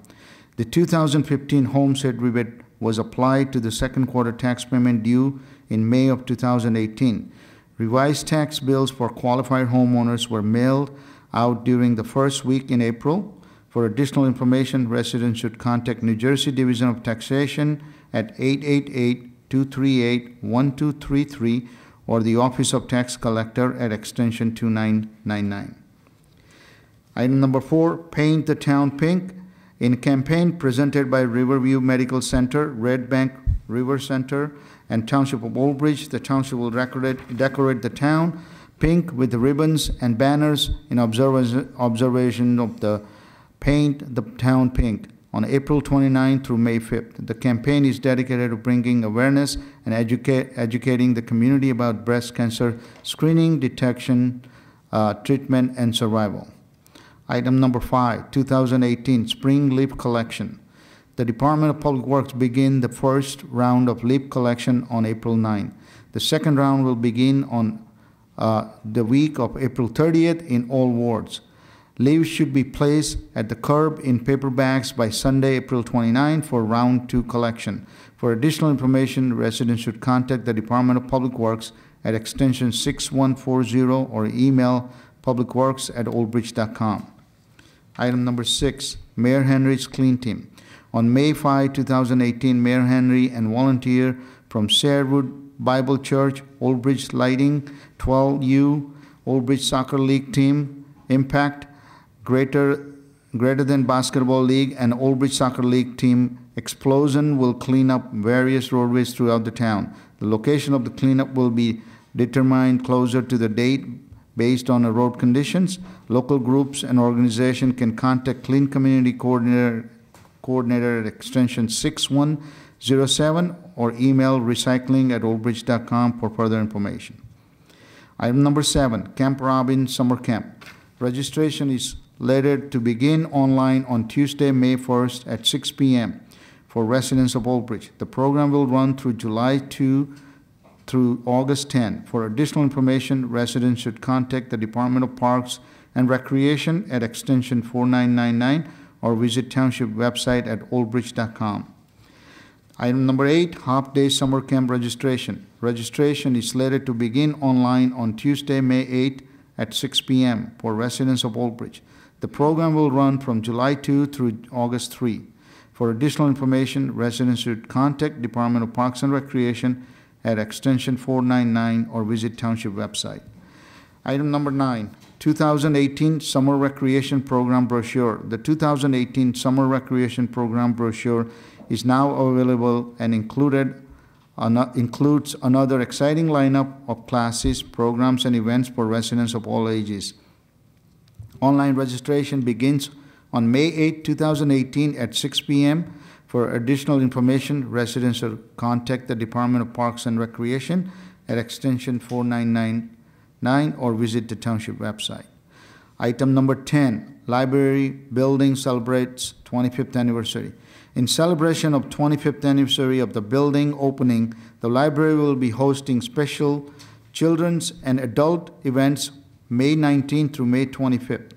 A time capsule with items from community residents will be buried in the library garden on May 19th, as well as live music being presented that day and twice more during the week leading up to May 25th, 2018. Refreshment will be available as well as a prize given away from local businesses and the library to the Township residents. For additional information, please contact library at extension 5150. Item number 11, routine aerial larvicide notices. As a result of recent rain and tidal events, the Mosquito Commission will be conducting routine aerial inspection and treatments of non-residential area in the county to control mosquitoes. For the latest information on time, location for larval mosquito control application, please visit county website at www.middlesexcounty.nj.gov. That concludes my report. Thank you, Mr. Shaw. Council, anyone have any questions or comments? Council President, Mayor would like to add. I'd just like to, I'd be remiss if I didn't add. I was going to write it up, but words can't express my gratitude to the residents of Old Bridge, everyone, for what happened yesterday. And I just want to build upon what you and other council members have said about the New Jersey Special Olympics coming to Old Bridge and hosting that event yesterday. I talked to the people at Special Olympics. They wanted me to pass along to you their gratitude and the residents of Old Bridge saying thank you for a wonderful event.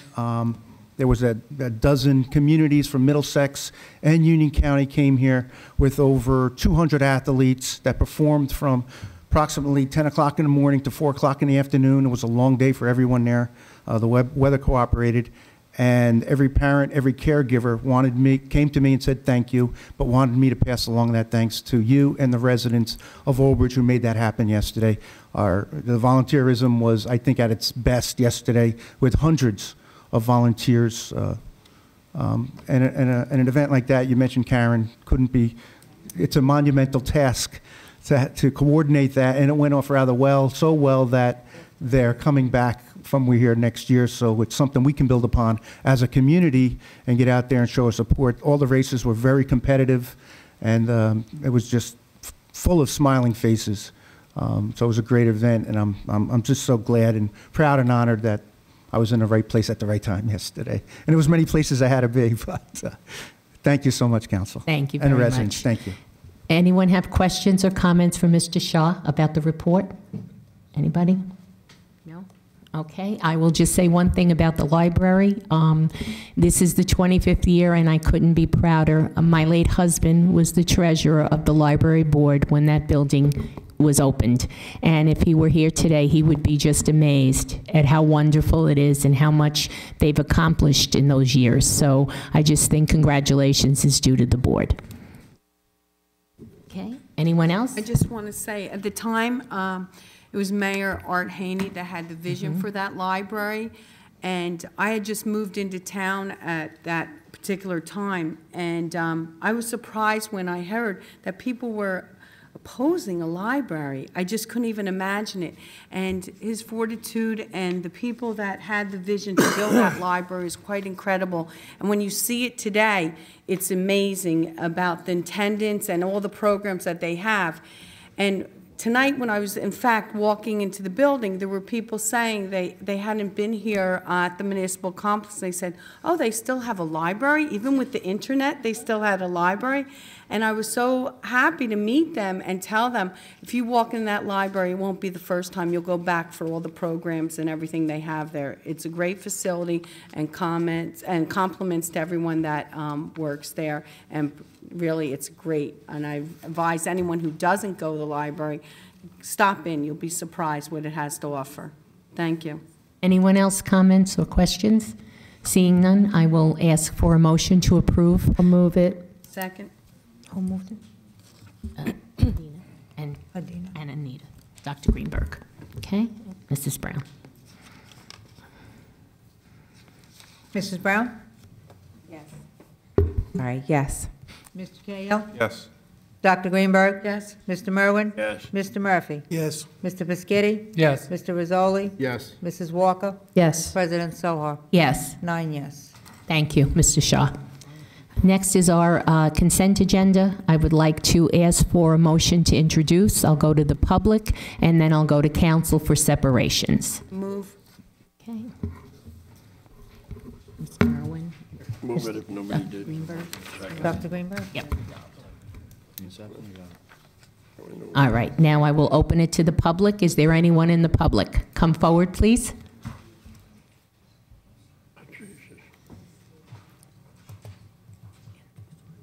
Alan Rosenkrantz, 8 David Drive.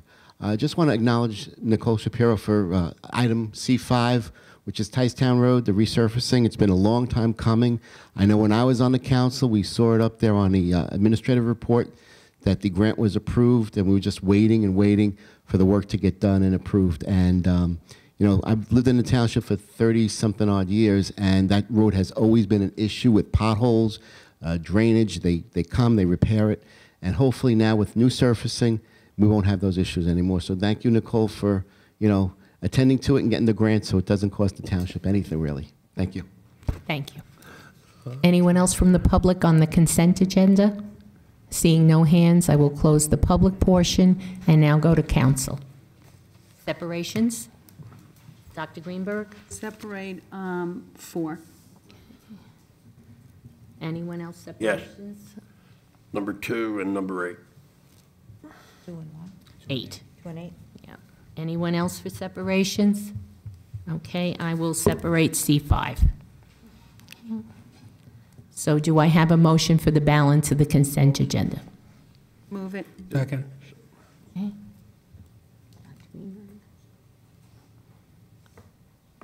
Roll call, please. Mrs. Brown? Yes. Mr. Cahill? Yes. Dr. Greenberg? Yes. Mr. Merwin? Yes. Mr. Murphy? Yes. Mr. Biscotti? Yes. Mr. Rizzoli? Yes. Mrs. Walker? Yes. President Sohar? Yes. 9 yes. Okay. C2, Mr. Merwin. What will this include, the 208,000? This specific item is for the coverage of our new radio system that we just completed installations. That will cover pretty much all the components and the service associated with the radio system. So we'll cover the dispatching of fire and EMS, right? We're always having problems with it, that's why I'm asking. Captain Grumpert will give you, he has more detail on that.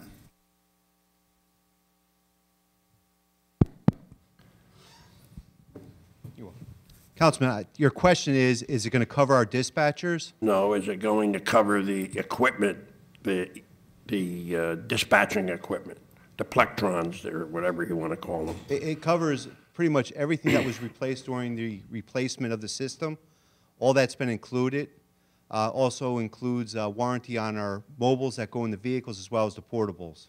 Yeah, that's what I'm asking. Was the dispatch of the EMS and fire, the tones and that, was that new, or? That was an upgrade. It's still a low-band system for the paging, but the radio that sends out those tones has been replaced. But we have problems with it, and that problem's been addressed already. They found out that it was I believe it was a faulty amplifier that was creating that space in there. We haven't had any issues since that item's been replaced. And when was that? Approximately a week ago. Oh, okay. Very good. Thank you. Okay, Mr. Merwin, you good?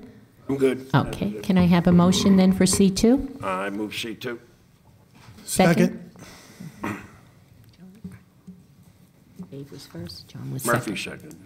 second. Mrs. Brown? Yes. Mr. Kale? Yes. And Dr. Greenberg? Yes. Mr. Merwin? Yes. Mr. Murphy? Yes. Mr. Peschitti? Yes. Mr. Rizzoli? Yes. Mrs. Walker? Yes. President Soha? Yes. Okay. C4, Dr. Greenberg? Yes, this C4 is authorizing the animal shelter to waive fees during special adoption days. Clean the Shelter Day, the month of August, Old Bridge Day, September and October, Spring Adoption, February to May, Summer Adoption, May to September, Holiday Adoption, Thanksgiving, November to January 1st. So I'm so happy to see that we're doing this, because really it is about finding homes for these pets instead of living out their lives in cages in the shelter. And when we see this, I mean, it's about 10 months that you could adopt a pet without any fee. And most of those pets have, vaccines, and a lot of them have been spayed and neutered. And they're really, really wonderful to go in there and see them. So waive the fees during special adoption days. Could someone explain the fees? What are those fees? We need to clarify for the council. Yeah, We that's put what I the wanted, month, okay. but sometimes it's only one day that fee will be waived, like Old Bridge Day. We don't know if it's going to be September or October. So the Old Bridge Day will be for that Old Bridge Day. It's not going to be 2 months. Okay, that's what I wanted to Right, say no. with the We the just way wanted, it's we written wanted, here. so we don't have to come back to the council every time and waive the fees.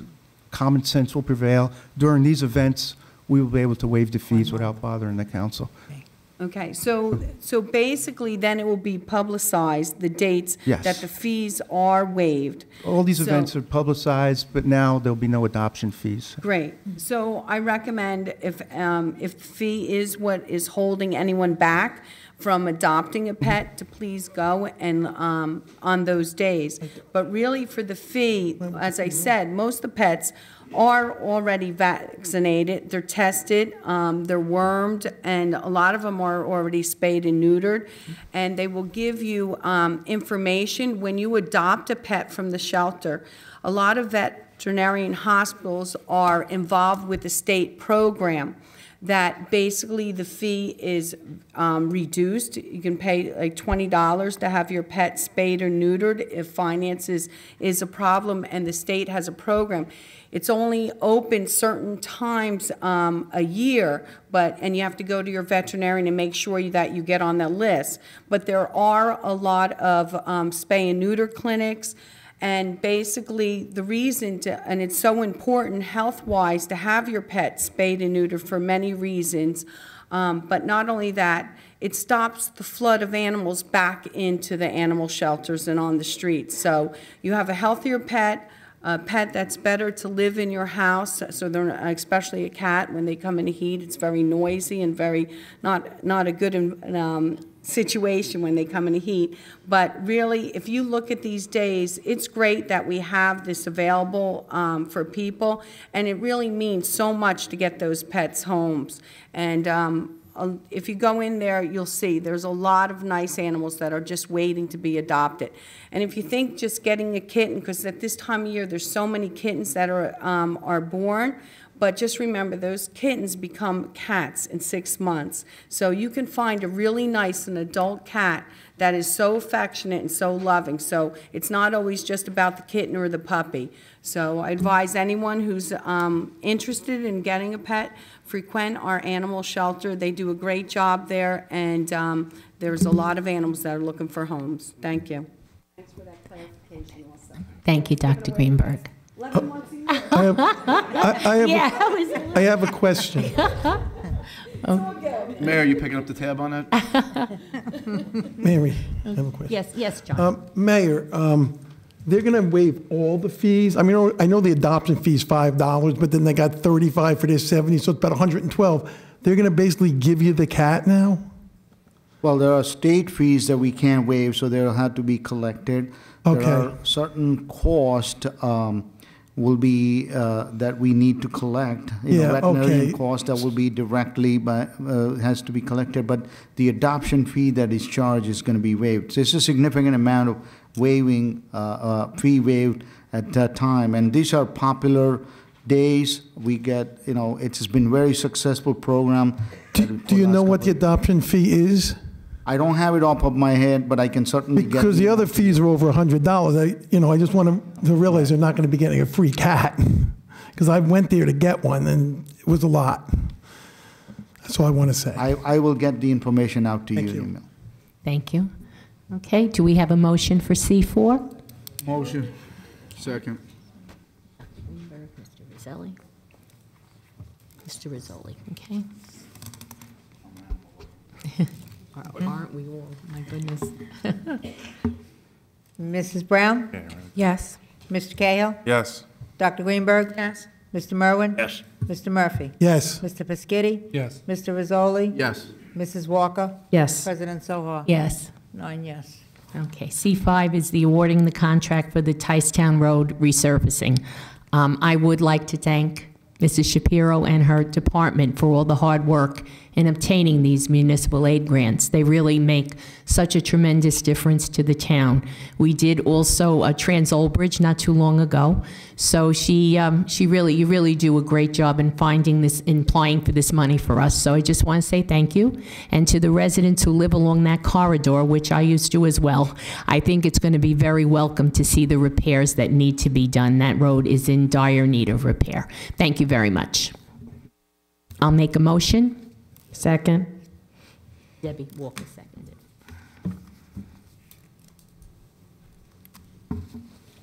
Mrs. Brown? Yes. Mr. Cahill? Yes. Dr. Greenberg? Yes. Mr. Merwin? Yes. Mr. Murphy? Yes. Mr. Peschitti? Yes. Mr. Rizzoli? Yes. Mrs. Walker? Yes. President Soha? Yes. 9 yes. Okay, C8, Mr. Merwin? Yes, the last I knew, we were painting the arena. Now we have beam and truss improvements. Can anybody tell me what's going on with that? Yeah, it's primarily the painting of those beam and truss as a project that this is the authorization to hire an architect to prepare the bid specification, the plan and bid specifications to go out for that. Okay, thank you. I'll move it. Okay, second? Second. Roll call? Mrs. Brown? Yes. Mr. Cahill? Yes. Dr. Greenberg? Yes. Mr. Merwin? Yes. Mr. Murphy? Yes. Mr. Peschitti? Yes. Mr. Rizzoli? Yes. Mrs. Walker? Yes. President Soha? Yes. 9 yes. Okay, next is FR1, first reading ordinance. Ordinance fixing the salaries of certain officers and employees of the Township of Old Bridge for the calendar year 2018. I'll move it. Second. Okay. Dr. Greenberg, Mr. Peschitti. Okay, roll call, please. Mrs. Brown? Yes. Mr. Cahill? Just want to know for the record, actually, if you look at the attachment, for the years 2018 and 2019. Okay, for the 2 years, all right. This Yes, is that was the 28. question I had from Mr. Amachu. We can't, it's first talking reading. first Dave. reading. First reading of, 2019, you only mentioned 2018. now we mentioned 2000. Well, now you have to start over like it did before, you were wrong. Okay, so it's first reading, ordinance fixing the salaries of certain officers and employees for the Township of Old Bridge for the calendar years 2018, 2019. Do I have a motion? Move it. Second. Walk forward. I want to ask a question there. You can, it's first reading. Yeah, first reading you can, John, and I'm not just saying that. Okay? So we have a motion and we have a second. Mr. Cahill? Yes. Dr. Greenberg? Yes.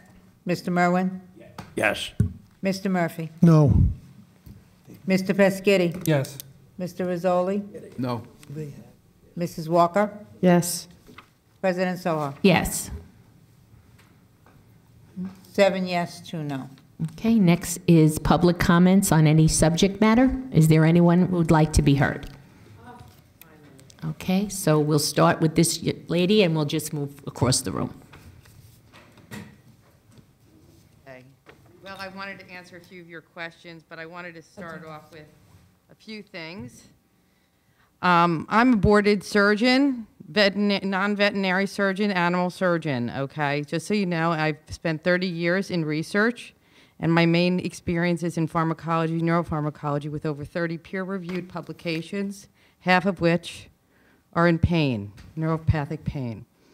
That said, just so you know, I don't come to you as some yahoo. And not that I was prepared for this, by the way, tonight. There's no research, by the way, Debbie, in pain management with marijuana because it's a Schedule I.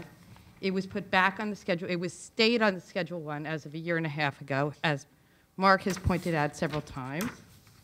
It will never be sold in a pharmacy because unless it becomes a licensed drug and there's clinical trials on it, and nobody's going to pay for them because they can't do it, it will never become a drug sold in a pharmacy.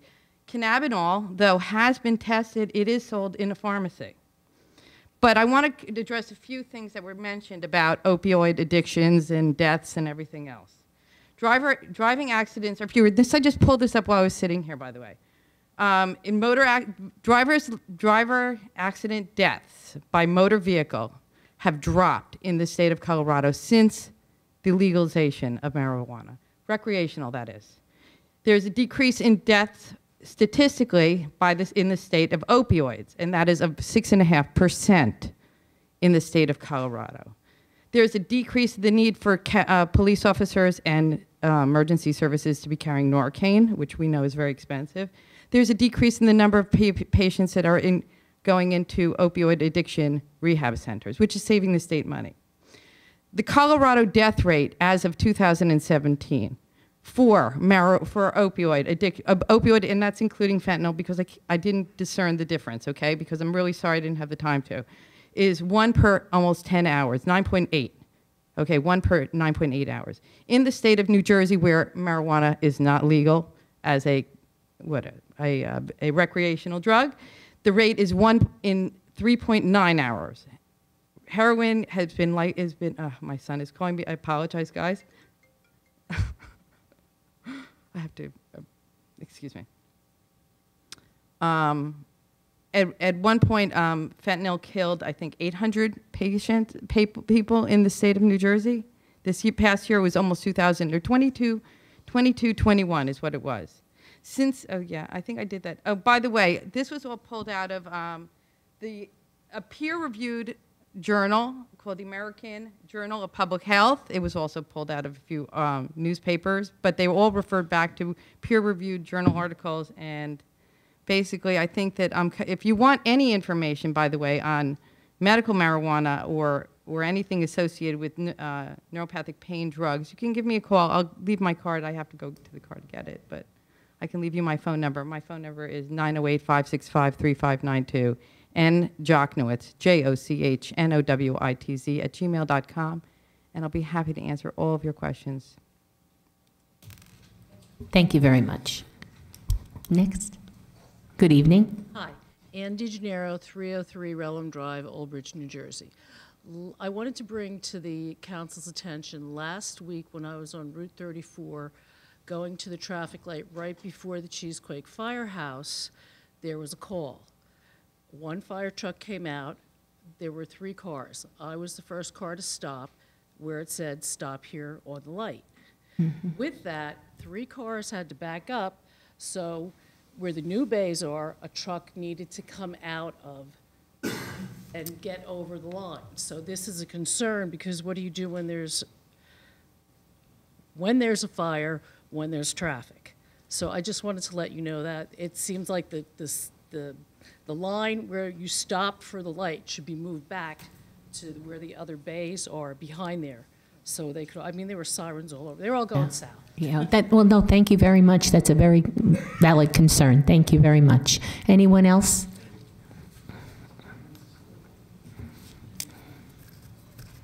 Good evening. Do I have to introduce myself again? Erin Cassay, 29 Delray Place, Lawrence Harbor. I just wanted to make the council and mayor aware that on Friday the 13th, we were very busy with calls. We had a fire in Cliffwood Beach and a car accident on Route 9. The police officers on the scene, Contrera and Rania, were fantastic. Contrera helped pull hose, was helping people, helping them get the hose to the back of the house. Rania pulled this lady out of the car. It was just fantastic work from everyone, and they deserve to be recognized for that when they need to be. Well, thank you. That's very much appreciated. Anyone else for comments from the public? Come forward, please.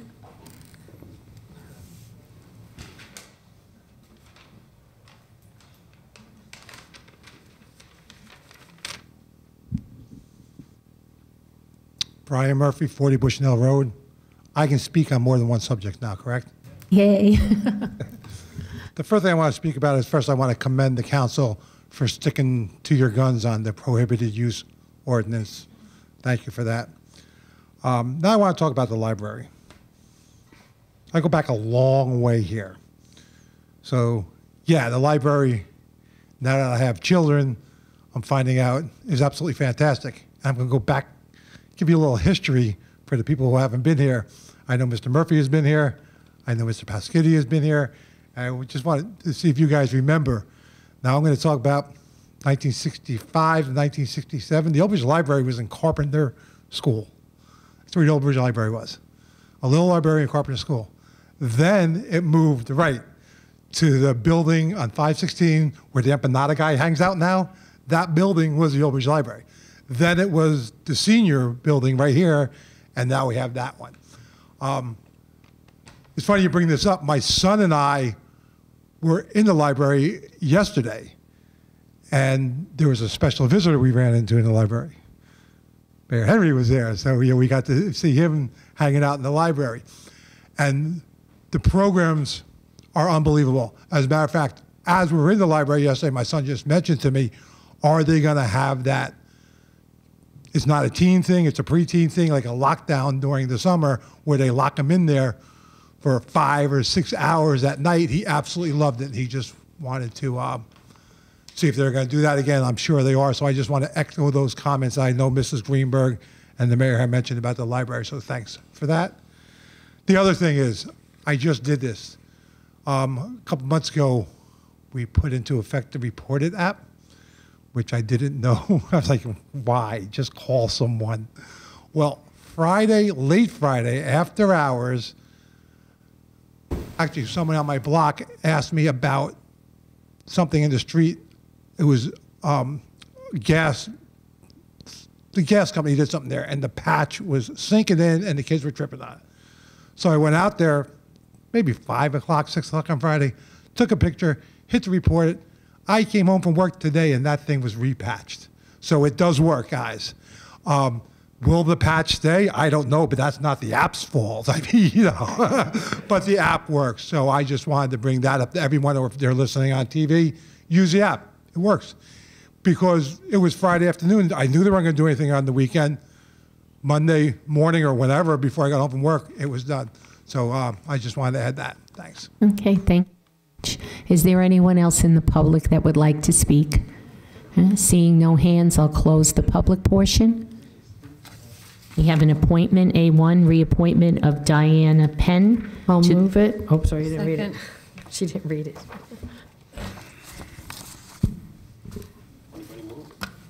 Yeah. It was moved in second. Dr. Greenberg moved it. And Mrs. Walker seconded. Okay? Mi- Vote. Mrs. Brown? Yes. Mr. Kale? Yes. Dr. Greenberg? Yes. Mr. Merwin? Yes. Mr. Murphy? Yes. Mr. Pescitti? Yes. Mr. Rizzoli? Yes. Mrs. Walker? Yes. President Soha? Yes. 9 yes. Next is a discussion item, allowing restaurants to have outdoor seating. Mr. Pescitti. Yes, thank you. There's a number of restaurants in town that have inquired about outdoor seating. And I wrote an email out, and now we have our code enforcement to give us a presentation. Council President, if I may, just to get started,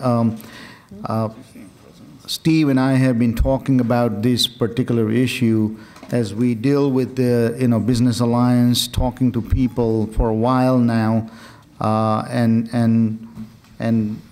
unfortunately also council member started getting a request for the informations and the conversation. So we had a zoning officer and the code enforcement and engineering put together a draft ordinance that was distributed, and I think they're going to do a short presentations on purpose and what we're proposing. And then if the council wishes to introduce the ordinance, the attorney will then fine tune and will bring it to the to future council meeting. Thank you. Good evening. Mayor, you want to add to that? We know why we're here. We're sitting in front of the council. We believe there are times when we should allow outdoor seating. There are times when it shouldn't be allowed, and that's why we had the prior ordinance in place. It was in the best interest of public safety, and now we want to make sure public safety is still in place. Steve's job is to help businesses expand what they're doing now, enhance their services, and we believe we've come up with a balance somewhere where we could, Pat came up with a lot of reasons why outdoor dining is not allowed at parking, safety, there's all types of people walking through. You don't have to step off the curb or walk into traffic to get back up onto the sidewalk. So there's a lot of variables that need to be considered when we look at changing an ordinance or adopting a new ordinance like that. So we have a presentation. Council listen, make comments, and if we have to make some fine tuning, we will. But at the end of the day, I think we want to be successful in our goals here and trying to help everyone, the residents and the business owners. So that's all I have. All right. I think I'm going to take the reign here, yeah. I'd like to just, good evening, Council President, members of the council. I'd like to start by just emphasizing what our business administrator, Mr. Shaw, said, an emphasis on short. It's a very short presentation. It's not an incredibly complex issue, but it does raise some concerns, and that's why we thought it was important to bring it to you in this fashion. So the reasons for the new ordinance are fairly basic. We've been requested by business owners through various entities, our business administrator, our mayor, our economic development officer, and now the council, to expand the ability of restaurants to service their patrons in new and interesting ways. We want to increase, because they believe that it'll increase patronage to the businesses in town. It'll provide, this new ordinance will provide requirements for outdoor seating to ensure the public safety and health is maintained while granting these residents or these business owners the ability to expand those services. Current township ordinances, and I want to emphasize this because we had some discussion back and forth, it doesn't prohibit outdoor seating, but it's regulated through our site plan procedures. So if a resident or a business owner who owns a restaurant wants to establish an outdoor seating area, they can, but they have to go through a lengthy and often costly procedure that we call site plan approval. There may be variances attached to that, and this ordinance hopefully takes a lot of that procedure out for the establishments that in truth can and should have these outdoor seating areas. Some of the highlights of this ordinance are, it's a relatively small scale. We're not trying to reinvent the wheel at some of these establishments. We have a maximum seating of 8 for any restaurant to ensure that we comply with site features. If we add too many restaurant seats on the exterior, we could be affecting things like how many facilities they have in terms of bathrooms, and we didn't want to get into that with this ordinance. We think the site plan procedure can still control that. So we came up with this, this limit.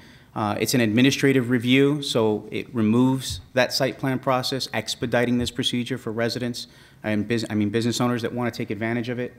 Our hours of operation, excuse me, are from 7 to 10 a.m. That mimics our noise ordinance to help ensure that residents, 10 p.m., I'm sorry, 10 p.m., to ensure that our residents are not negatively impacted by outdoor diners.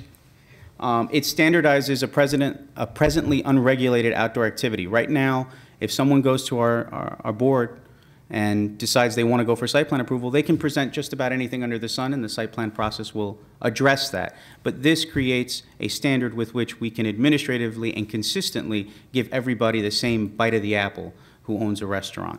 Right now, the township and the county has prohibitions on outdoor seating in the right-of-way, so there will be no encroachments. All of these permitted areas will be on private property that we anticipate coming in, so there should be no impact to our public infrastructure or the county's public infrastructure. The application process, very briefly, there will be a permit required.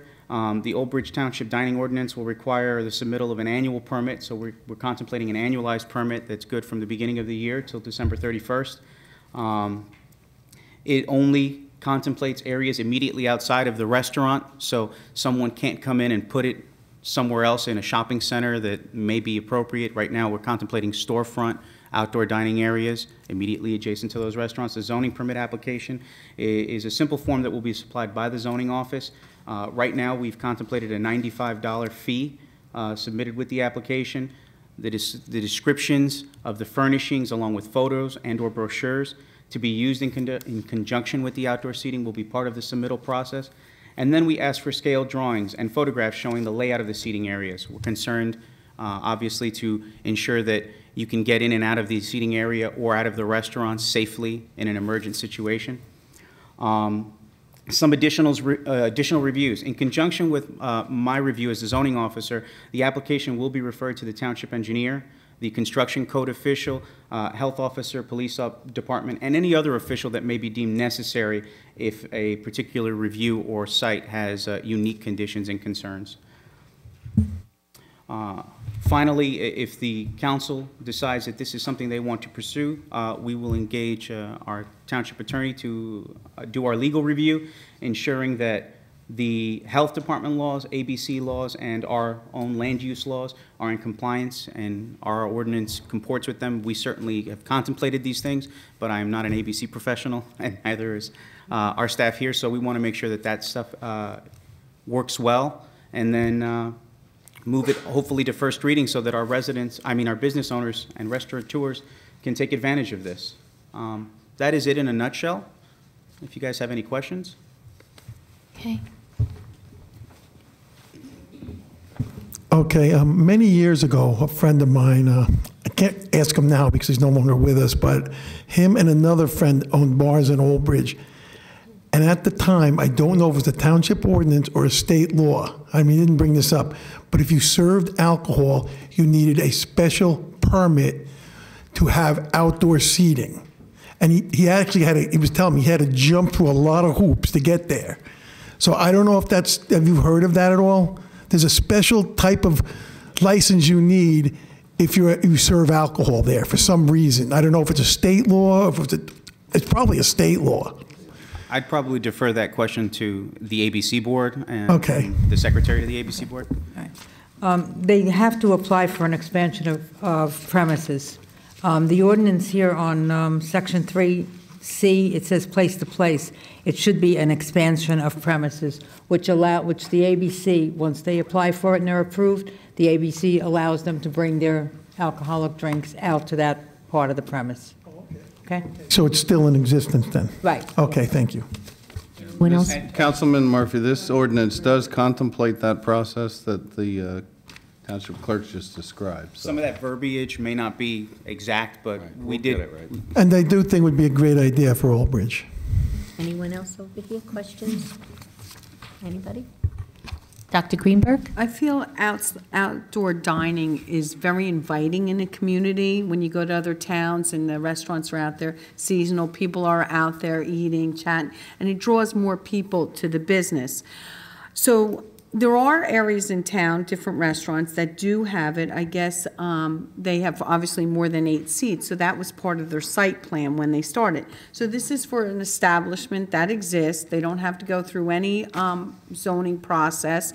They can just get a permit. So basically 8 seats. That's either 4 tables of 2 or 2 of 4, whatever. So there's only 8 people that are allowed to be eating outside at the time. So my other question, so if they want more, then they have to go through the siting plan. And obviously, you know, you have to make sure it doesn't interfere with right away for people passing by and things. So some of these establishments where you do not have a liquor license involved, but they're bring your own bottle. You'll still be able to bring your own bottle to the outside if you wanted to have a glass of wine or a beer or something with your dinner. Right now in the ordinance was generated from a series of other township ordinances that have some form of this. And right now in our ordinance, there is actually a prohibition on that because a lot of the ordinances that I saw had that prohibition. I think it has to do and it stems with ABC requirements. We'd have to defer to the ABC board because whenever you involve alcohol, their rules reign. If they have a mechanism to allow BYOB consumption in the outdoors, certainly our ordinance could be tailored to allow for that. Right now, it does not. Okay, I'm just asking because then you want to get everything up front for clarification. Not that I feel that every dinner I have to have a glass of wine. I'm just saying, you know, I don't want the problem when it comes up. I mean, if you go to Red Bank, you're outside and you can bring your bottle of, you know, wine and have it. So I just didn't want to not to address it and then it be a problem later. So that is why you know, I brought it up and we should look into that. I'm not adverse to having anyone, you know, having a glass of wine or anything, beer with their dinner, or whatever they bring.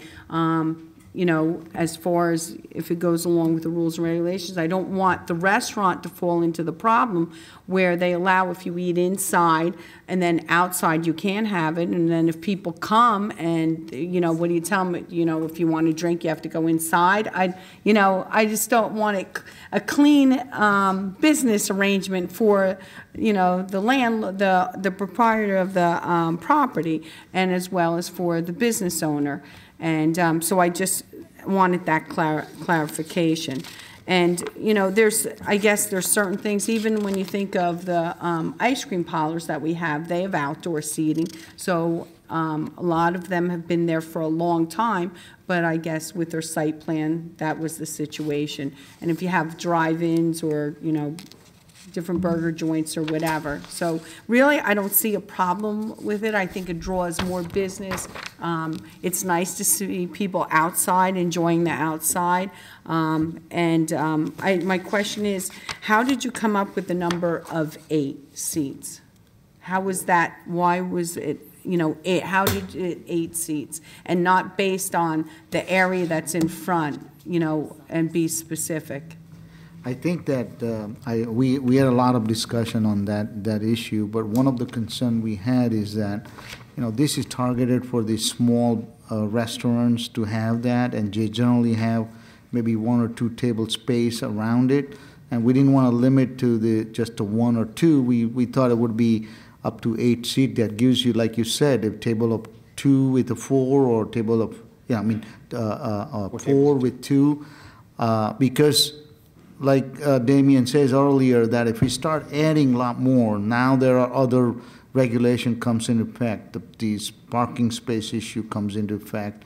The bathroom capacity comes into effect. So we wanted to not encroach in those areas and be allowed the small restaurants to have up front. Also, you know, most of these restaurants even in a shopping center with a sidewalk, we don't want to take away space to be able to move around for public to be able to try, walk through the things. If it's too many, it might, create a dangerous situation. So I think that's what the reason that we came down to 8 from, initially we started with the small, then we went up high, and then we came saying settle on 8. Yeah, I didn't know whether it would be done on an individual base when they apply for the permit. You go see the property and then say, okay, this many, that's your limit. You give them a limit based on that area. See, in that situation, there's kind of ambiguity. Now, also it creates an extra layer, the time processing. And I think what we're trying to do is most of our restaurants, pizzeria or those type of restaurant who doesn't have ability and getting to the board with $1,000, $1,200, $1,500 cost, we want to eliminate those and attract those. If it's a bigger space, they have an ability, the site plan is still available for them to go through and get that approval. So it's not eliminated, but I think we're just making it convenient for the small restaurants. No, I think it's great. I think it gives the restaurant to business great exposure. If you're driving by and you see people outside eating, you may say, oh, I'll stop in, I'll try that. Even as far as delis in town, I know when the weather's nice, they put out a little table and chairs, so if you go there and get your sandwich, you could sit there and eat instead of going back to your car when it's nice out. So I think it really adds another layer, and I think it's a very positive thing for the business community. So I look forward to moving forward on this, and the quicker we do this, the weather's nice, people are going to start wanting to be out, and I think it's a positive thing. I just wanted, as I said, the 8 seatings, I wanted it cleared up how you came up with that, and then so if I invite 10 people to dinner, I can, 2 have to sit inside and 8 outside. I have to know that ahead of time. And then I just want to know whether I should bring wine if I'm eating outside or not. Good Lord. Yeah. So if you clarify those things for me, we're all good to go. Thank you. Mrs. Walker? I think it's a great idea. We've had several businesses ask us about it, and I think it's a good thing to have it, especially when the weather's really nice. I hope we move forward really quickly. No, I was a move it. Anyone else for comments? Okay, Mr. Merwood? The Councilwoman Greenberg had touched on a couple of the things that I wanted to ask. Like the Grill Stone that already have their approvals, they will not fall under this, right? No, there's an exemption built into the code for existing establishments and for establishments that seek site plan approval. And for the attorney, non-licensed establishments don't fall under the ABC regulations. So there wouldn't be a problem with the BYOB, would there? Non-liquor licenses. Non-liquor license? Non-liquor licensed establishments. They still have requirements, I think, with respect to bringing BYOBs. I don't know off the top of my head, so I'd have to take a look at it. I know they're not allowed to advertise that. Right. There's certain. I know there's certain. But they are allowed to have BYOB, and so I wouldn't want to hamper them. If they are a BYOB, I surely would not want to put a damper on that, because that's part of their draw. I was just going to say, I could call the ABC and find out on that, because I'm not sure if they would allow that if they don't have a license on the inside. Yeah. We could check. All right. Okay. That was all mine. We have enough to check. Anyone else have any? Mr. Piscitti? Thank you for your hard work. Appreciate it. However, what I was looking for is a repeal of an ordinance, not to create a new ordinance. Now, I know where you're coming from. However, can somebody tell me if a restaurant right now put a couple chairs and tables out front, would they be violating a township ordinance? If they do not have site plan approval, yes. And what would that ordinance be, and what's the fine? It would be the general fine, which can be up to $2,000. It's at the discretion of our sitting judge. And the section is 25083, I believe, or 25085, requiring site plan approval for any change of use of lands.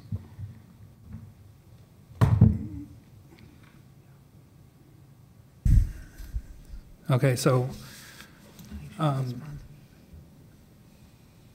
So basically, Pasquetti, the thought is that unless you have an approved use by site plan, to the extent that you operate outside of that, then you're violating the township code because it's not permitted.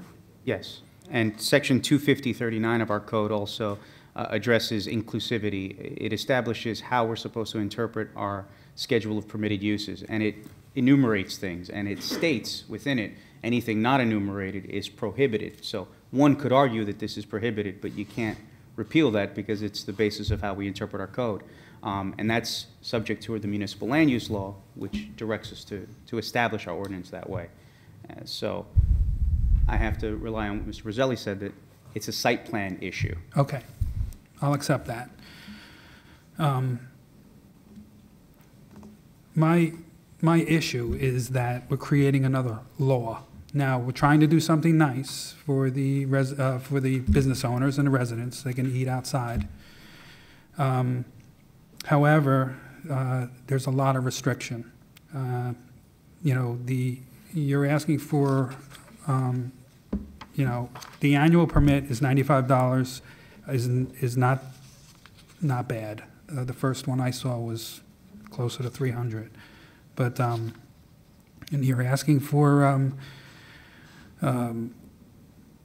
scaled drawings, photographs showing layout of seating areas.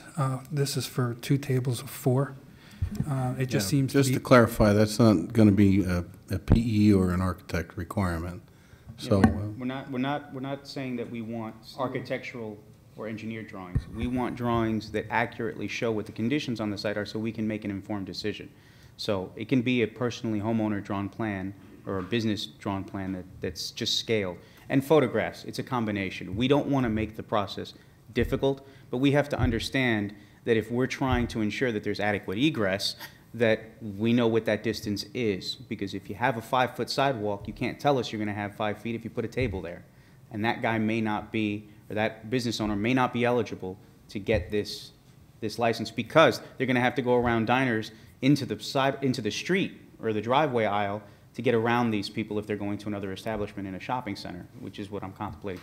So we want to streamline it, but we also have to have a standard that we can unilaterally apply, because otherwise it opens us up, like Mr. Shaw said, it's very ambiguous, it becomes discretionary, and the propensity for misuse, I think, if we don't have meat in this ordinance, is great. Okay, I get that. However, if, let's say, for argument's sake, you remove the limitation of 8 seats from the ordinance, and some restaurant owner decides to abuse the outdoor seating, and he puts 100, and he's filled up the whole area, and you come along and say, you know, this is no good, you know, you're blocking people from walking. It's obviously wrong. So isn't there like common sense that comes into play at any point where, you know, No, I mean, you know, if you see it, then you say you can't have this, and that's it. Again, Mr. Pasquini, the problem again is because it's your governmental entity. What you can't do is be arbitrary. So we're capricious. So to one person, it may not be an issue. You know, 100 people or 50 people. So you have an arbitrariness, and the idea becomes you need a standard for a zoning officer or for any governing municipality to enforce. There needs to be a set standard by which you can judge it against. And a lot of times is that it may very well be, you may, after this is introduced, it may be that you find that, well, maybe 8 isn't the number. Because based upon who's there, and it's one of those things where you can go out and adjust it accordingly. But I think, again, one of the issues then becomes is that when you have multiple uses in a center, that may impede, you know, if you have a strip center and then you have all these other uses, and these are after the fact. That's the problem. You're trying to address an issue after site plan approval has been obtained, so you're somewhat, you know, it's a little difficult. So I think you're always better to be conservative in that approach rather than, trying to capture the world and then working your way back. It's easier to work your way out rather than vice versa. Yeah, but I want to try to get it the best I can to start off, and I think 8 seats is just way too little. And I think most. Some of them can only put 2 seats out there. That's maybe right. 4. There's some that can only put 2 out. Correct. So it's discretionary, and when they see the plans come in, they'll know that, you can only put 2 tables here. You can't put 2 tables of 4. So going up to 8 was the number. Anything past that, then, the other restaurants and the other ones that had site plan approval, now you're infringing on what they went through all that process to get. So that small amount was the highest we thought, and it could be changed. I mean, it's still just a discussion. But the 8 seemed to be right. But some of them, you can probably only put 2 tables out there with 2 people. Right, but some of them you can put a lot more. Some of them you can put a lot more. But that's what I'm saying, and the issue is those that can put more out. I would rather not restrict them. You are going to see the plans to come up with. But in a case where there's a large area.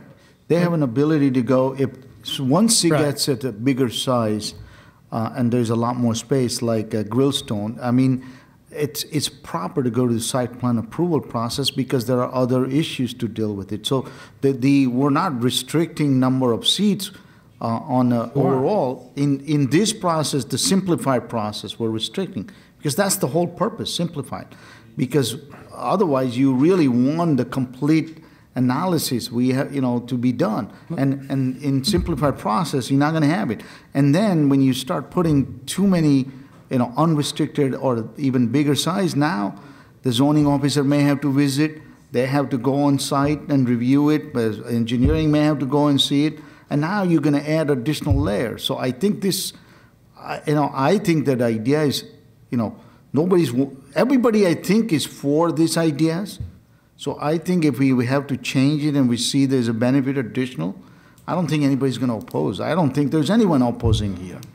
Those restaurants that can put more seats out, maybe they could afford to get a variance. And right, that's yeah, what maybe they could. But some of them may have to go to the property owner of the shopping center to say, now you have to go forward and bring this to all the stores that are in here instead of individual ones. Right. So we roll that around a lot. So Madam Chairperson. That's how we got there. I have the floor. What are you doing, Dave? Oh, I thought you were done. I'm sorry. Not done. Oh, okay. No, I'm not done yet. Sorry, Steve. Go ahead. No, I was done. You were done? Mm-hmm. I'm done. Okay, so so the larger restaurants, maybe they could put more out. But, if you think about all the restaurants around town, there's very few that could probably put a lot of outdoor seating. Right. There's not a lot. That's why most of them are strip mall places, like, the pizza places and stuff. I think that's our focus, and I think, to keep it at 8, it's focus on small. I don't think that we're going to need, I don't think you're going to see many demands saying, I want 16 or 20. I think now there are other requirements. So I think 8 is good number. Actually, the group initially, they didn't want more than 4. So there's a win here. Let's take it, Tony. I'm telling you. Your whole party would have to stay in their cars, Mrs. Greenberg. So if one of the restaurants wanted to put out 10 seats, they're restricted by this ordinance now. Now they can't put yes, 2 additional seats. If they get a permit under this ordinance, they would be restricted and limited to 8, unless they went for site plan approval for the 10. I mean, isn't there a way that you could put into this that, there's some sort of so when you do flexibility, Tony, up to? If you do 10, for example, right, and then 10, then 12, but the reality is that generally you have a table of 2 or 4 outside. Now you do 10, now you have a table. How do you divide that? 5 table of 2? I'm thinking 12. So that's what I'm saying. Number, I think that's one of the reasons we looked at 8. 3 tables of 4 is 12 people. 12 people now, but I think that will create space issue. Well, they have to follow the law, right? You got to follow the law anyway. You have to follow the ADA regulations. You got to follow all the health regulations. You have to follow all these other laws, You know, you can't just cram all these tables in front of your place and no one can walk down the sidewalk. Obviously, you That's can't correct. have that. That's why we're at the limit of 8. Most of them were asking for just give me 2 tables outside with 2 chairs. And that's the majority of what's in the town. You get 1 or 2 that have more of an area, but that more of an area is going to require them then to go to either the property owner to ask them to go for site plan approval to make a little area for them. But 8 was a number, and 8 was kind of a little high. What we thought about, given some of the small little pizzerias that just have a small front with a little walkway in front.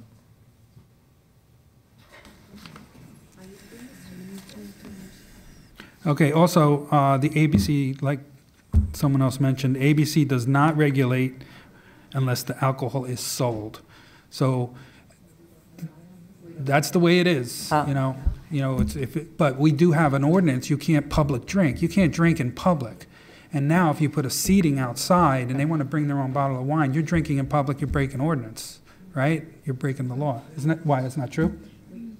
I believe the ABC regulates some BYOB, because I had gone to a meeting one time with the ABC. Yes. And I'm pretty confident they regulate. Oh. So okay. looking at other towns, Red I Bank don't believe and they're those, licensed I to mean, we regulate. discussed it, and we're going to go down the path further to see what happens in Red Bank and why somebody can sit outside and drink a glass of wine. Maybe it has to be poured inside the establishment, and those are the ABC rules, and we'll go down that path. And we want to make sure that we don't cut them off. So like another party, half the party has to stay in the car, or the other half the party has to stay in the restaurant when everybody wants to be outside. So it's only preliminary. It's just a presentation to where we're going to try to go with it. Okay, I'm done. Thank you. All right, who's next? Madam Chairperson. Mr. Okay, Rizzoli had his hand up. Yeah, I think this is a positive thing for the town, and I think it's a starting point. We can adjust it as we go along. So I put a motion to move it. Well, anyone else for comments? Yes. Mr. Merwin? This is the most common sense ordinance that I've ever seen put before this town. We have a business that could spend $95 to get 8 outdoor seating, as opposed, if they want, they can get 9, but they probably have to pay $10,000, get an attorney, an architect, an engineer, in order to get it. We've removed the zoning board. This is the most common sense thing there's ever been. A little common sense. The zoning officer and a couple other people are going to look at this and say, yeah, that's a good thing. Or no, it's very unsafe, and we're not going to give it to you. You know, there's no guarantee they're going to get it. But we streamlined it. They got it immediately. This is the best thing this town's ever done. We got to move it. Anyone else for comments? Yes. Okay. Cahill. Yeah, so I'll just, I mean, I don't know why we took a very simple, straightforward process and complicated the heck out of it, but yeah, I guess. Didn't seem like it to me. But I think it's great work. I think that, I think this is a great first step. It's been mentioned tonight that we could always adjust. I get the 8 because you're talking about basically storefronts, right? I mean, that's what you're basically talking about. And you have parking and other businesses and things like that. And it's not a wild-ass guess, but it's a good estimation. And if we have to adjust it, if 10's the number, but to Mr. Merwin's point, if somebody wants 20 or 30 or 50 seats, then they're going to go the expensive route. So I think it's terrific. I appreciate you guys looking at this from a business perspective. It gives small business owners an opportunity to expand their business cheaply, and I'm all for it. So great job. Thank you, Mr. Cahill. I'm sorry, just to that point, and then to address Mr. Peschitti, one of the issues, though, is parking. When a site gets its approval, depending on the uses, the number of parking is dependent upon the uses. So you're going to do a use calculation, and then you're going to determine your parking. So basically, these additional seatings are going to allow additional people to park that wasn't considered when the approval was granted. And while some sites may have some additional site parking built in, they weren't included, so I think that's why you can't go overboard in the number of additional seats because, well, right, because the parking calculations for the sites that were approved was based upon the uses presented, and when you, for instance, for restaurant use, you have to have so many parking based upon the number of so many seats. So from a planning perspective, your hands are somewhat tied. And that's why you have to be, it's another reason you have to be on the conservative side based upon the number of additional seats as opposed to, a broader approach.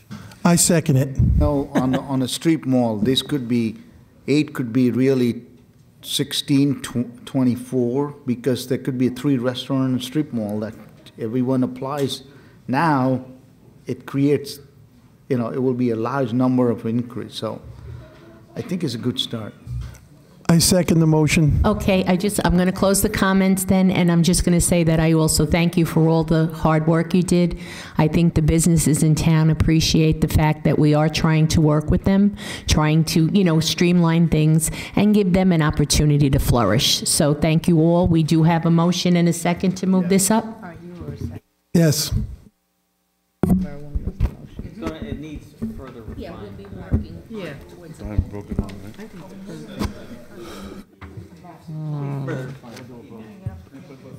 Well, I think it's a move forward. Can we have 9 seats? I think we have you 9 certainly can do 9 seats? the motion Eight to to authorize an introduction. Whether, we'll shoot for the next meeting, but if not, it'll be for the second meeting in May. Okay. Thank you all. Okay. Mrs. Brown? Yes. Brown? Yes. Mr. Cahill? Yes. Dr. Greenberg? Yes. Mr. Merwin? Yes. Mr. Murphy? Yes. Mr. Pescitti? Yes. Said yes. Mr. Rizzoli? Yes. Mrs. Walker? Yes. President Soha? Yes. And thank you all for coming tonight. 9 and yes. Can I just read some statistics? Oh, forget about it. We're going into executive session, okay? Next, we'll be going into executive session, dealing with personnel matters. Madam President, we have a resolution for purpose of going to executive session pursuant to NJSA 10:4-12:13 for purposes of labor negotiations, contract negotiations. It'll be a motion to recess to go into executive, and we'll reconvene in public after conclusion of the discussion. Okay. So you need a motion Yes. on the resolution. Right. I need a motion on the resolution to go I into motion it. executive. Second. Okay? Roll call. Mrs. Brown? Yes. Mr. Cahill? Dr. Greenberg? Yes. Mr. Merwin? Mr. Murphy? Mr. Yes. Pescitti? He went out. He's off day. Thank you. Mr. Rizzoli? Yes. Mrs. Walker? Yes. President Soha? Yes. 8 yes. Thank you.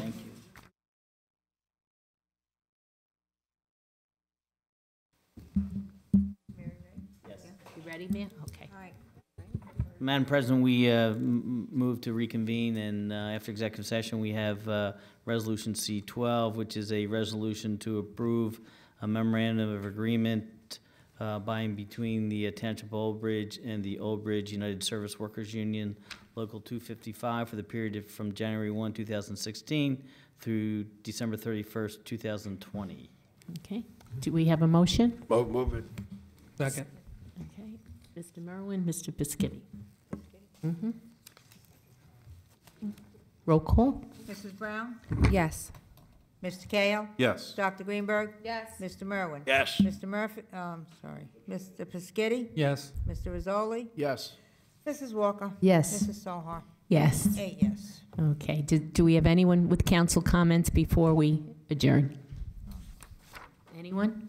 Okay. So I have a motion to make an adjournment, please? Second. Okay. Roll call? Mrs. Brown? Yes. Mr. Cahill? Yes. Dr. Greenberg? Yes. Mr. Merwin?